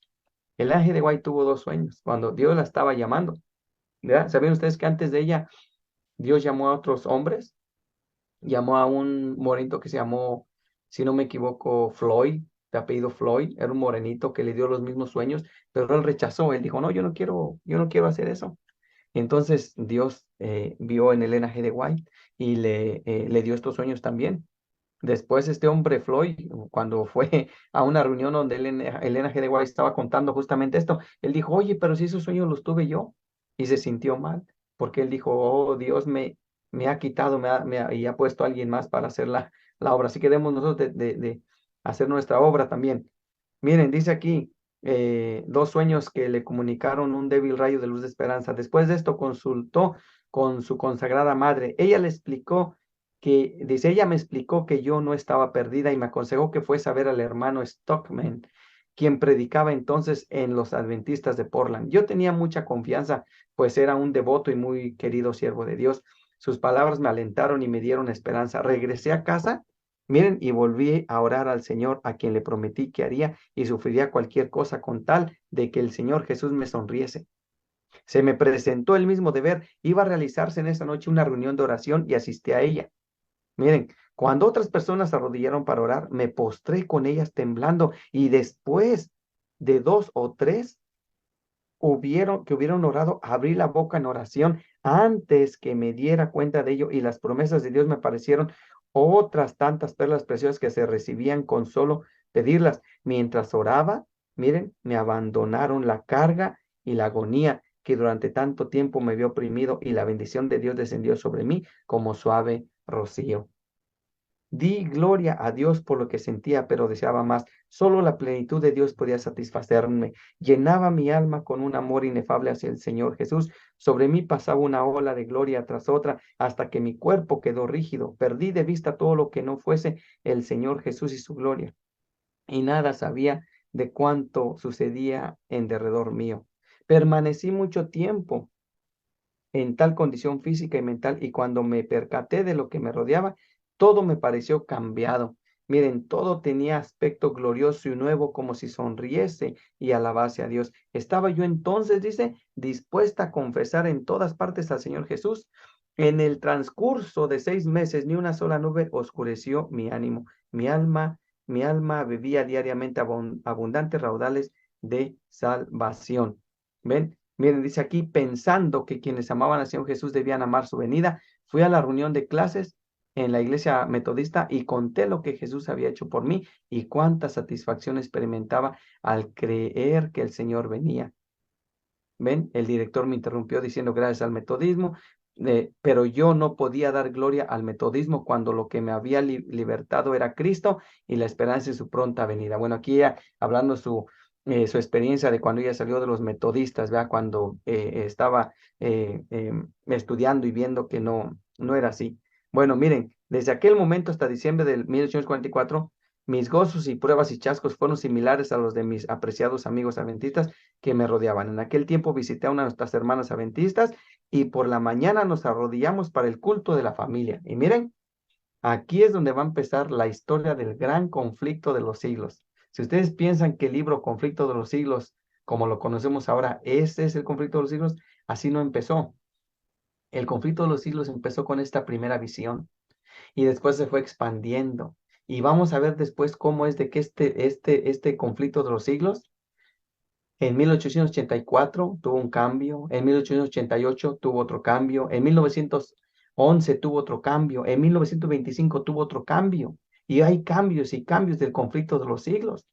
Y es lo que vamos a ir lo que vamos a ir viendo nosotros paso a pasito. Saben que después de el conflicto de los siglos, bueno, les cuento más después. Miren, dice aquí que quedó arrobada en una visión de la gloria de Dios. Me parecía estar elevándome cada vez más lejos de la tierra y se me mostró algo de la peregrinación del pueblo adventista hacia la santa ciudad, según lo narrará a continuación. Miren, aquí esta visión que Dios le dio a Elena G. de White. Miren, Dios me ha mostrado el camino que el pueblo adventista ha de recorrer en viaje a la santa ciudad, así como la rica recompensa que se dará a quienes guarden a su Señor cuando regrese del festín de bodas. Dice, ya tengo quizás el deber de darles un breve esbozo de lo que Dios me ha revelado. Miren, los santos amados tendrían que pasar por muchas pruebas, pero nuestras ligeras aflicciones que solo duran un momento obrarán para nosotros un excelso y eterno peso de gloria, con tal que no miremos las cosas que se ven, porque estas son pasajeras, pero las que no se ven son eternas. He procurado traer un buen informe y algunos racimos de Canaán, por lo cual muchos quisieran apedrearme. Miren cómo la congregación amenazó hacer con Caleb y Josué por su informe. Pero os declaro, hermanos y hermanas, en el Señor, que es una buena tierra y bien podemos subir y tomar posesión de ella.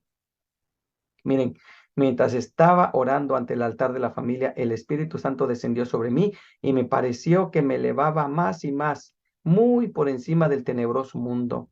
Miré hacia la tierra para buscar al pueblo adventista, pero no lo hallé en parte alguna. Entonces una voz me dijo, vuelva a mirar un poco más arriba. Miren, imagínense lo que vio. Alcé mis ojos y vi un sendero recto y angosto trazado por encima del mundo. El pueblo adventista andaba por ese sendero en dirección a la ciudad que se veía en su último extremo. En el comienzo del sendero, detrás de los que ya andaban, había una brillante luz que, según me dijo un ángel, era el clamor de medianoche. Ahora, ¿por qué leemos esto? Porque tal vez muchos hemos leído esta visión, pero dice que esa luz brillante que alumbraba el sendero, dice que era el clamor de medianoche.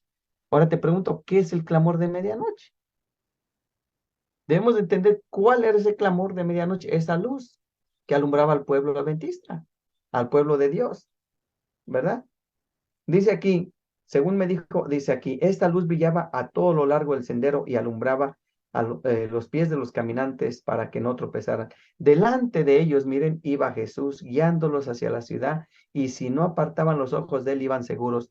Pero no tardaron algunos en cansarse, diciendo que la ciudad estaba todavía muy lejos y que contaban con haber llegado más pronto a ella. Entonces Jesús alentaba, levantando su glorioso brazo derecho, del cual dimanaba una luz que ondeaba sobre la hueste adventista, y exclamaba, aleluya.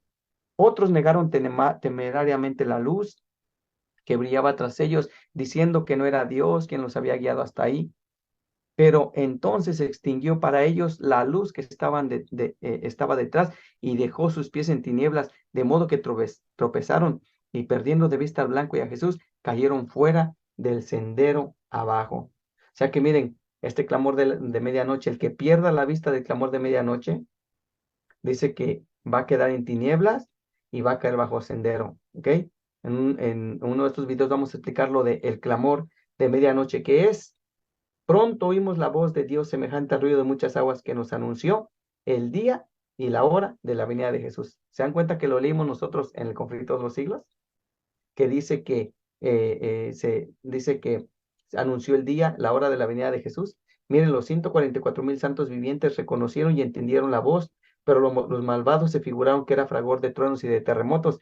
¿Ven que esto lo leímos en el conflicto de los siglos? Bueno, cuando Dios señaló el tiempo, derramó sobre nosotros el Espíritu Santo, y nuestros semblantes se iluminaron refulgentemente con la gloria de Dios, como le sucedió a Moisés al bajar del Sinaí.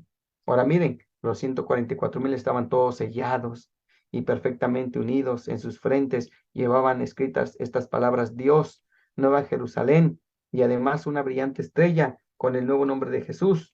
Miren, los impíos se enfurecieron al vernos en aquel santo y feliz estado, y querían apoderarse de nosotros para encarcelarnos, cuando extendimos la mano en el nombre del Señor, y cayeron rendidos al suelo.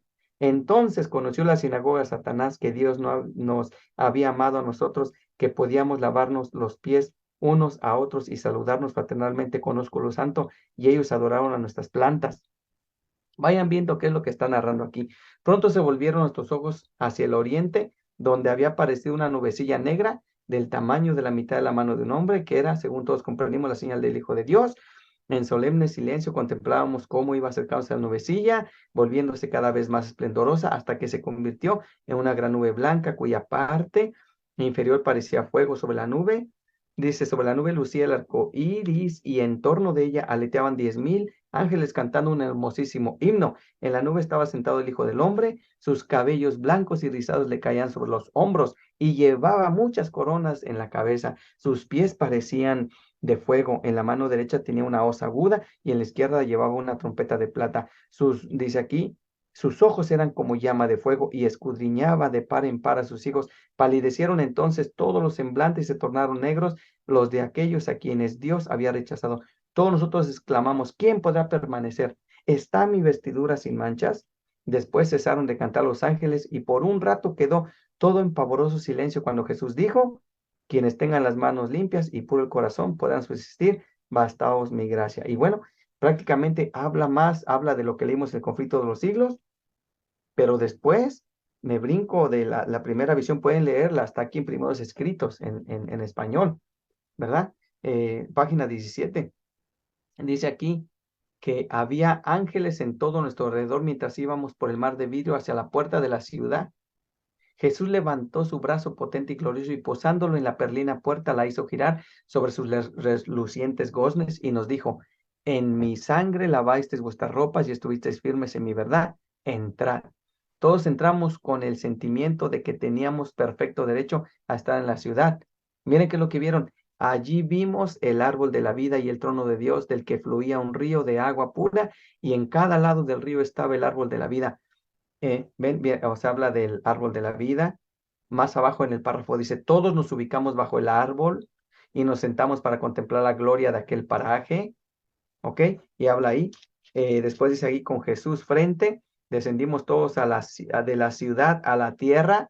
Vean esta visión, ¿qué habla? ¿Ven? Está hablando de los eventos antes de Jesús, que Jesús viniera, después cuando estaban en el cielo, y después en esta visión dice, con Jesús descendimos de la ciudad a la tierra, nos posamos sobre una gran montaña, que incapaz de sostener a Jesús se partió en dos, de modo que quedó hecha una vasta llanura, ¿verdad? Dice, miramos entonces y vimos la gran ciudad, los 12 cimientos, las puertas, tres en cada uno, ¿verdad? La ciudad, cuando bajó, bueno, es todo lo que pasó. Así que de ahí, en esta visión, esta primer visión, podemos decir que este es el comienzo del libro El conflicto de los siglos. Les voy a poner aquí la presentación una vez más, donde estábamos en la visión. Aquí está. Miren, the day start, lo de la primera visión. ¿Dónde comenzó el conflicto de los siglos entonces? Esto es una introducción que estamos dando. ¿Verdad? Les dije, hoy va a ser una introducción, después vamos a entrar bien, porque debemos de conocer nuestra historia bien. ¿Dónde comenzó el conflicto de los siglos? Bueno, miren, comenzó con esta primera visión, esta visión que se dio en 1844. Ahora ven, esta visión contenía hechos básicos que luego se ampliaron varias veces en estudios aún más amplios de la guerra, de la gran controversia y los eventos de los últimos días, hasta que la última revisión del conflicto de los siglos salió de la prensa. Quiero decirles algo, de todo esto que hemos estado hablando, con esta primera visión es que comenzó el conflicto de los siglos, los eventos finales. ¿Ven cómo es que a Elena G. de White se le vio, se le mostró el caminar del pueblo adventista, los últimos eventos, el conflicto entre Cristo y Satanás? ¿Ven? A ella vio cómo es que iban subiendo. Y si ustedes notaron, hablaba del clamor de medianoche. Hablaba desde las primeras doctrinas, todo lo que se le estuvo dando al pueblo de Dios, todo lo que fue desellado de Daniel, los capítulos que Daniel no entendió, desde ahí, miren, empezó en esa visión, vio todo lo que iba a pasar al pueblo adventista hacia el camino a la ciudad de Dios. Y en esa visión se le presentó el pueblo adventista, lo que iba pasando, los eventos, cómo es que cuando Jesús venía, cuando fueron al cielo, cuando regresó. O sea, aquí, si podemos decir, es aquí comenzó el conflicto de los siglos con esta visión. ¿Ven? Miren ahora, notas. Al leer esta primera visión, dense cuenta de algo. Notaremos que no trata temas sobre las lecciones objetivas de Cristo. En esta primera visión no habla de eso, ¿verdad que no? No habla temas del camino a Cristo en esta visión. No habla acerca de los testimonios. No encontramos aquí materiales, por ejemplo, de la educación en la primera visión de la Jereway. Tampoco habla acerca del libro de Ministerio de Curación. No habla la primera visión de la G. de White acerca del deseo a todas las gentes. Esta primera visión no habla de patriarcas y profetas. El único tema de la primera visión son los acontecimientos finales del gran conflicto. Pero miren, el libro El conflicto de los siglos, al abrir las páginas de ese volumen, Encontramos entonces el amplio panorama de los acontecimientos desde los días de Cristo hasta nuestros días y más allá. Y este libro, del libro El conflicto de los siglos, explica el pasado, el presente y el futuro. Es como una gran luz que brilla en nuestro camino, iluminando nuestros pasos hasta la ciudad de Dios. Entonces, esta primera visión que Dios le dio al linaje del pueblo adventista, después vamos a ver que se le dio otra visión en Love Grove en 1844. Cuando lleguemos ahí, ustedes se van a interesar en esa historia, cómo fue. ¿Cómo es que se le dio? Duró 2 horas esta visión, viendo esta visión, y después lo extendió del conflicto de los siglos. Después de ahí se escribió Patriarcas y Profetas. De esta visión del conflicto se le fue dando más luz y más luz. Entonces salió el libro Patriarcas y Profetas. Salió después el libro Profetas y Reyes. Salió el Deseado a todas las gentes, Hechos de los Apóstoles y el conflicto de los siglos. O sea que si queremos saber de dónde comenzó el conflicto de los siglos, esta primera visión se mostró el conflicto de los siglos, el conflicto entre el bien y el mal. ¿Ven? Y ahí es donde empieza a expandirse. Miren qué dice aquí, como el Espíritu de Dios ha abierto a mi mente las grandes verdades de su palabra en escenas del pasado y del futuro, se me ha pedido que haga saber a otros que ha sido así revelado. Rastrear la historia de la controversia en épocas pasadas y especialmente para presentarlo como para arrojar una luz sobre la lucha que se acerca rápidamente del futuro. Miren lo que decía Elena G. de White. Carta 281 en 1905. Ella apreciaba el conflicto de los siglos más que plata y oro, hablando de cuando empezó a escribir el conflicto de los siglos. El conflicto, la gran controversia es una serie de libros. No es un libro, es una serie, el gran conflicto de los siglos, la gran controversia. Más adelante vamos a ver eso de 1884 y después cómo es que se llamó. Así que, por favor, tengan paciencia y vamos a llegar ahí después. El conflicto de los siglos, dice ella, debe ser ampliamente difundido. Contiene la historia del pasado, el presente y el futuro. Es un bosquejo de las escenas finales de la historia de esta tierra. Presenta un poderoso testimonio en favor de la verdad. Estoy más ansiosa de ver una amplia circulación de este libro que de cualquier otro que se haya escrito.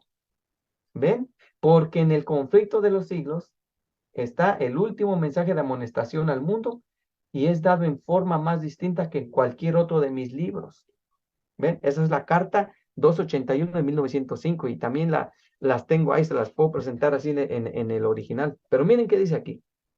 Otra cita del aprecio de Elena G. de White al conflicto de los siglos.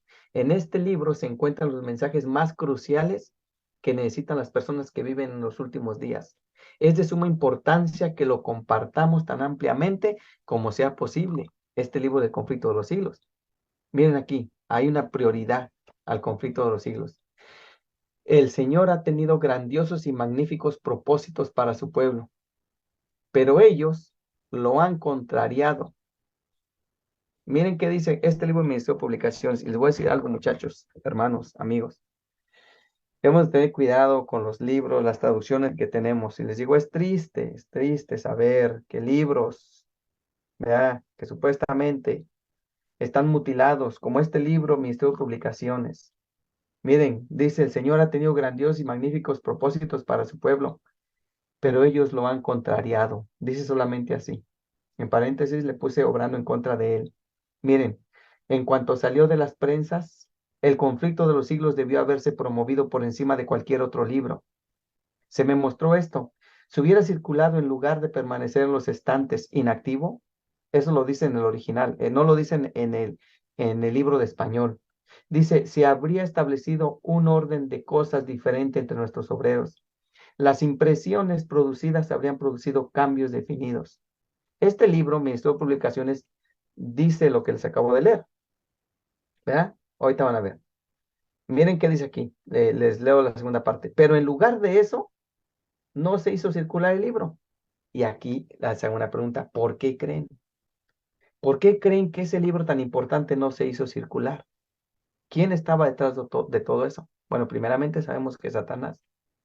Pero ustedes se van a sorprender que siempre en la historia son los líderes, los que son los líderes, los que tienen los que quieren tomar el poderío al estilo rey, como en jerarquía rey, siempre son los que detienen la obra de Cristo. Y lo vamos a ver una vez más, como en el tiempo de Jesús, vea, los fariseos, los judíos, los doctores de la ley, vea, iban en contra. En el tiempo de Moisés, bueno, en toda la narración bíblica. Pero miren, no se hizo circular este libro en aquellos tiempos. Miren, aunque me había prometido, porque los de la review, y ahorita vamos a ver aquí, le habían prometido a Elena G. de White que iban a promover ese libro si ella se conformaba con un pago inferior mínimo, como derecho de autor. Le dijeron, te vamos a publicar tu libro, Elena G. de White. Pero mira, pues, te conformas con estas migajitas que te vamos a dar. Y ella dijo, está bien, lo voy a hacer. ¿Ven? El libro que vio de haberse vendido, no se vendió. Y vamos a ver por qué. Los hombres que debieron haberse preocupado de promoverlo, miren, desanimaron a los colportores para que no lo vendieran. ¿Sabías tú eso? ¿Sabías tú eso que en el tiempo ya que estaba la Review Herald trabajando, funcionando, este libro, hubo líderes que en vez de promoverlo, presidentes de conferencia general, o es lo que dije, el presidente de la conferencia general, en vez de promover la circulación de este libro, desanimaron a los colportores para que no se repartiera este libro, para que no se vendiera. Los hombres, dice que debieron haberse preocupado de promoverlo, desanimaron a los colportores para que no lo vendieran.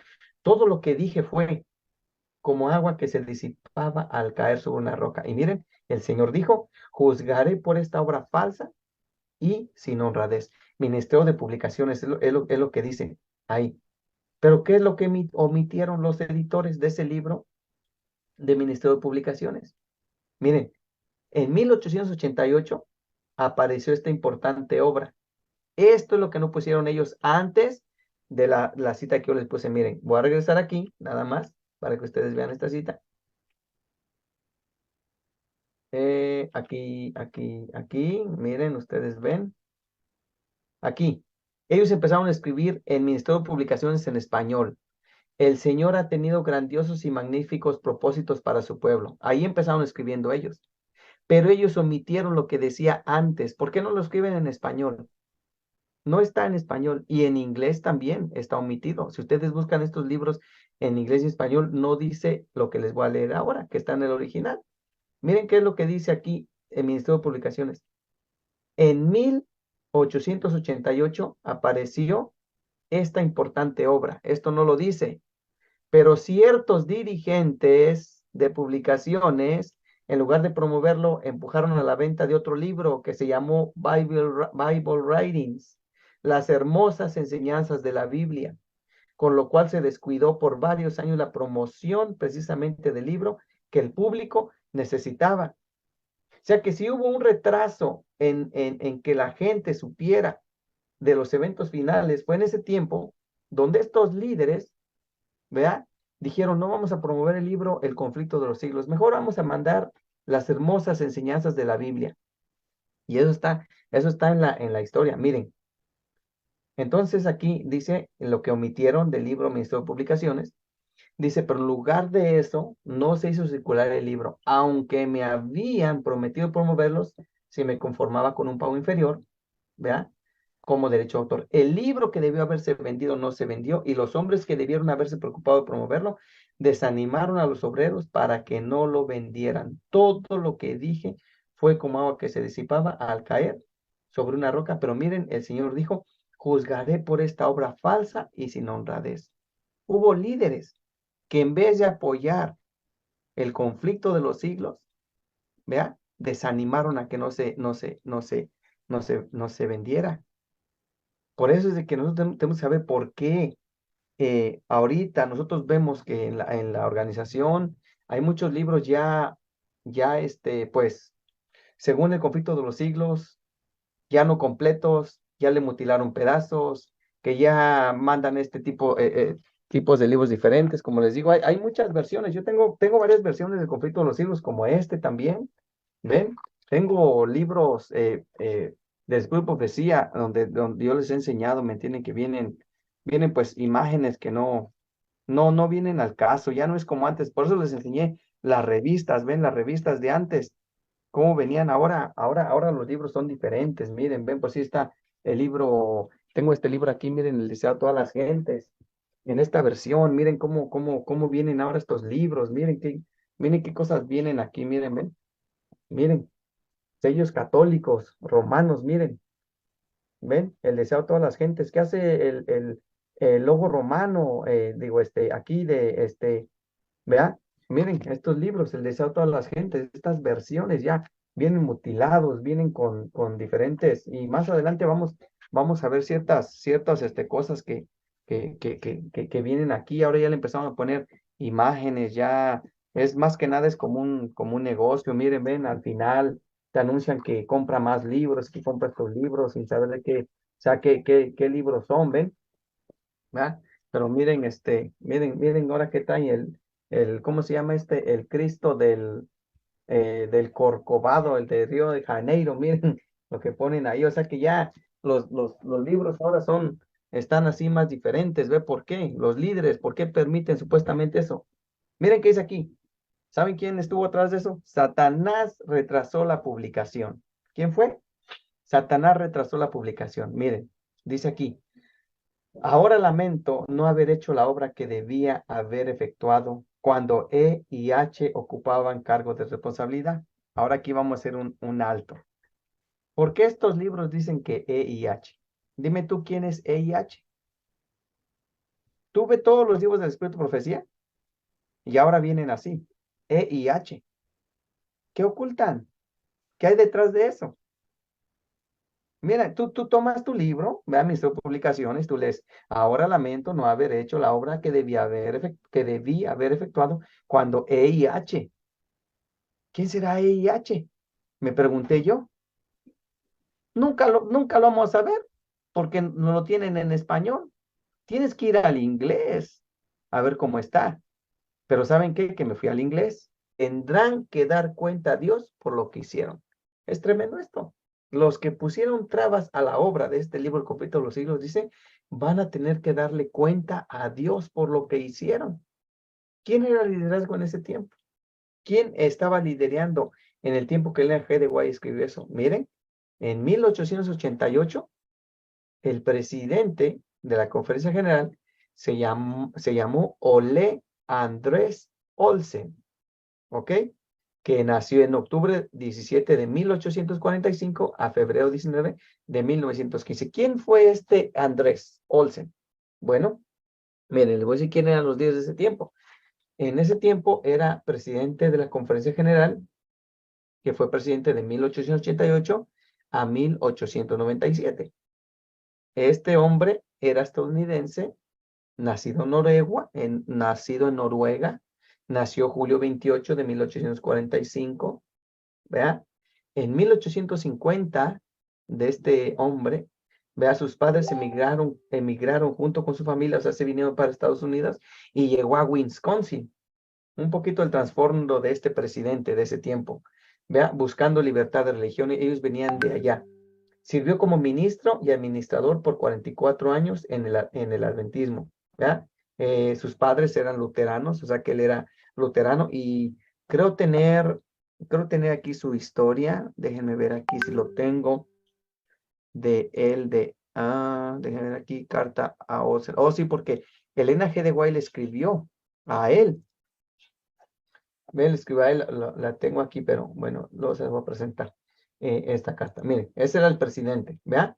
Miren, Elena G. de Guay le escribió algo en especial testimonios especiales, serie A, Ellen G. White, le escribió a Olsen, a este Andrés Olsen, una carta, noviembre 26 de 1894. Miren, durante su segundo mandato en el cargo, Olsen, este presidente, se enteró por Elena G. de White de las dificultades que estaba experimentando para lograr que los editores de la iglesia comercializaran y distribuyeran su libro El conflicto de los siglos. ¿He sido cuenta?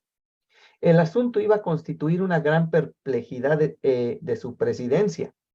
Así que entonces, Elena G. de White había invertido mucho para revisar el volumen y colocarlo en planchas de impresión y estaba pagando un interés del 7% sobre sus préstamos, con la falta con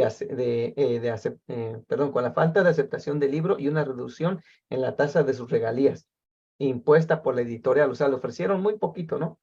Pero se encontró en graves dificultades económicas. Miren, los oficiales y asociados en el liderazgo que Olsen había heredado cuando asumió la presidencia por primera vez parecían poco comprensivos con su problema.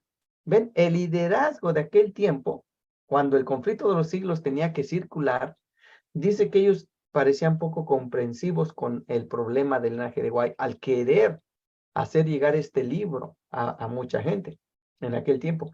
Cuando Ellen G. White escribió algunas cartas agudamente críticas que deseaba que Olsen leyera a sus colegas ejecutivos, el dominio, el contenido de la instrucción y luego buscó educar a sus colegas sobre los temas a través de su propio liderazgo y estilo de comunicación, en lugar de leerle las cartas en voz alta. O sea, que él no fue y no le leyó las cartas a los editores. Este presidente Andrés Olsen, ¿ven? Dice, al enterarse de esto, 3 años después, el linaje de White se dio cuenta, dice, se indignó por lo que vio como una evasión del deber de parte de Olsen. ¿Se dan cuenta este presidente Olsen en aquel tiempo? Ni el mismo presidente de la Conferencia General en aquel tiempo tenía la visión, no entendía que ese libro tenía que pasar. Entonces, en vez de hacer algo para ellos, para decir a los de la publicadora, miren, tienen que hacer eso, no, dice que lo que él hizo fue que les dio instrucción, les dio temas a través sobre liderazgo, ¿verdad? En vez de hacer algo para publicar ese libro. Elena G. de White, pues como leemos aquí, 3 años después, se da cuenta y ella se indigna porque ella vio que el presidente lo que hizo fue una evasión, evadió lo del problema del conflicto de los siglos, de lo que estaba pasando. Dice aquí, y en consecuencia le envió otra carta de fuerte reprensión, pero esta vez asegurándose de que el círculo de sus colegas fuera o sea, lo vieran, ¿ven? Lo traducía aquí de esa manera, aquí en inglés. Ella lo instó a no confiar en estos colegas con orientación comercial, ¿ven? Esto fue, y miren, esta es la carta que le escribió a Olsen. Aquí está, miren, ¿ven? Se encuentra ahí en esta carta. Yo tengo el libro aquí, miren, déjenme ver, carta a Belden Olsen. Bueno, ahorita se las busco aquí. Miren, dice aquí, he tenido, perdón, dice aquí, he tenido sentimiento acerca de usted. Yo entiendo tú estás puesto en ese lugar en relación con tu obra y oro por ti. Dice, creo que Dios te ha dirigido y te ha guiado, pero siento que el tiempo ha venido para yo pararme sobre las cosas de Dios, ¿ya? Sigue diciendo ahí. Entonces, miren, es que otra vez yo pensé que se baja aquí. Dice aquí entonces lo que dice aquí. Aquí es donde está la carta donde dice que las personas E y H era su propio sobrino. Miren lo que dice aquí, su propio sobrino. Dice su sobrino. Espérenme, estoy buscando aquí un documento. Aquí, ahora sí. Aquí estaba buscando un documento aquí para que lo pudiera leer con ustedes. Ok. Dice aquí, estas personas, E y H, que no sabíamos quién era E y H. Aquí dice que era Frank, su sobrino Frank Belden y el capitán Eldridge. Dice que estaban en cargos de posición responsables y que no habían apreciado la obra del gran conflicto de los siglos. Ok, aquí está. Aquí está la carta a Olsen. Déjenme ver. La carta a Olsen. La tengo aquí. Me traducí un pedacito en español de esta carta. Déjenme ver si se las pongo para que la vean aquí. Compartir este screen. Aquí está, miren. Hermanos Olsen, al hermano Olsen en español, un poquito dice, tengo sentimientos muy tiernos hacia ti, Entiendo cómo eres, cómo estás puesto en relación con la obra y oro por ti y creo en Dios que Él te conducirá y te guiará. No está traducido perfectamente del inglés a español, solamente lo puse, pero les quiero enseñar que aquí está toda la carta como la traducí yo al español, ¿verdad?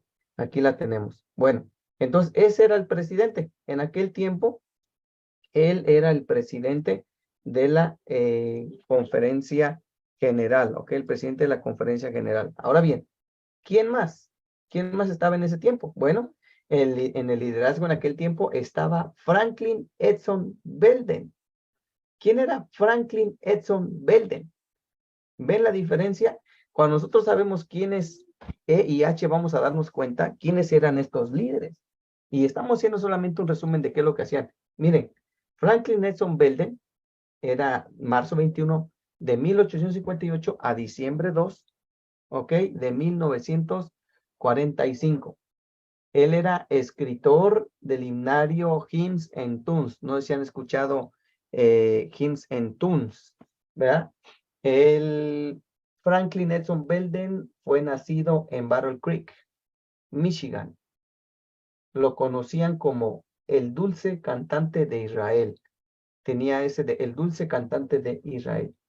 Y era el sobrino de Elena G. de White. O sea, era su propio sobrino, Edson Belden Franklin, ¿verdad? Dice aquí, tuvo mucha rivalidad con su tía Ellen G. White. Fue uno de la Review Herald que pusieron ellos esas políticas para no hacer circular el libro El conflicto de los siglos. ¿Ok? Y también ella le escribió, miren, Belden se reconcilió después con Ellen G. White, pero pronto, miren, sus sentimientos se envenenaron una vez más y así permaneció amargado hasta el final de su vida. Hasta el final de su vida, así permaneció Franklin Edson Belden. ¿Vea? Ella le escribió a él, a su sobrino, y están todas las cartas ahí. Solamente saqué una porción de todo lo que le escribió ella a su sobrino. Miren que le escribió en cartas y manuscritos, la carta 50 en 1907 a su propio sobrino Belden. Le dijo, estás en peligro de sobreestimar tu propio valor. Le dijo, has seguido durante tanto tiempo los planes del enemigo que pareces impotente para romper el hechizo o resistir las malas influencias. En el nombre del Señor le dice, te pido que busquen al Señor con todo el poder a tu disposición. Arrepiéntete y vuélvete a bautizar para que puedas desempeñar una parte en la unión con Cristo como un colaborador de Dios. Mientras busques salirte con la tuya tratando de servir a Dios, vea, a Dios y al Dios mamón de las riquezas, continuarás con tu historial de errores y fracasos, le dijo a él. Ahora tienes la oportunidad de redimir el pasado, pero nada te valdrá a menos que te rindas por completo a Dios. Y le puso ahí, no continúes haciendo la guerra contra aquellos que suponéis que deben ayudarte y favorecerte, los que albergan un espíritu de guerra contra los que podrían ayudarlos nunca encontrarán la salida de las perplejidades, ni estarán libres del engaño de Satanás. Y le hace una pregunta, ¿por qué debes continuar en el mal camino aunque otros te hayan tratado injustamente? O sea que este personaje, fue otro de los que no estaban haciendo por promover el conflicto de los siglos. Este es el segundo. Ya saben que fue el escritor del himnario Hymn Tunes. Bueno, a la cabeza de ellos estaba el presidente, Andrés Olsen. Vea, aquí este presidente, ¿ok? Entonces, ahora estamos viendo quién es ese mentado EIH, donde veíamos que aquí en la carta sí dice quién era, no dice nada más EIH, no, aquí sí dice que era su sobrino Frank Belden y el capitán Elrich, ¿ok? Entonces, el otro personaje era el capitán Clement Elrich. De él sí no puede conseguir una foto. Traté de buscarlo, quién era, y no lo encontré, pero sí encontré las cartas que Elena G. de White le escribió a él, ¿verdad? Y él nació en marzo 21 de 1845 a diciembre 2 de 1907. ¿Quién era? Él era un marinero, publicador y líder en libertad religiosa, nacido en Massachusetts. se convirtió al adventismo en 1885. Fue asociado y manager de la Review en Herald. Elena G. de White estaba profundamente preocupada porque Eldridge estaba sofocando la circulación de sus libros. ¿Ven? Él estaba sofocando eso. ¿Ven? Otra gran preocupación de Ellen G. White era el salario exorbitante de Eldridge. Miren, para aquel entonces, él ganaba $30 a la semana. ¿Ven? Mientras que otros empleados ganaban $6. ¿Ven? O sea que por eso es de que ella llegó a decir que la conferencia general ya no era la voz de Dios, que los que estaban ahí en la conferencia ocupando cargos, se les veía como, les estaban poniendo como dioses. ¿Ven? Y estaba mal. Por eso en 1901 ella habló claramente, duramente contra esa organización, cómo estaban los líderes en aquel tiempo. ¿Ven? Eso pasó.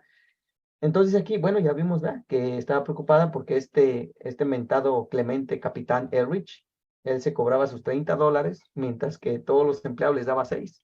¿Ven? Y que parecía haber olvidado el espíritu de abnegación. Bueno, entonces agarró y le escribió una carta también, ¿verdad? Aquí está, el presidente, hacia el presidente, ¿verdad? Donde ella le decía a él, bueno, aquí está él, quien era marinero, publicado en Libertad Religiosa, y todo lo que les leí ahí, ¿ok? Entonces, déjenme ver aquí, ok, estoy en este aquí, Elrich, ok. Entonces, espérame, la presentación, ok, entonces quiero, espérame, se me apagó a mí ahora aquí el PowerPoint, déjenme ver, aquí estamos, ya está. Ya está. Ok.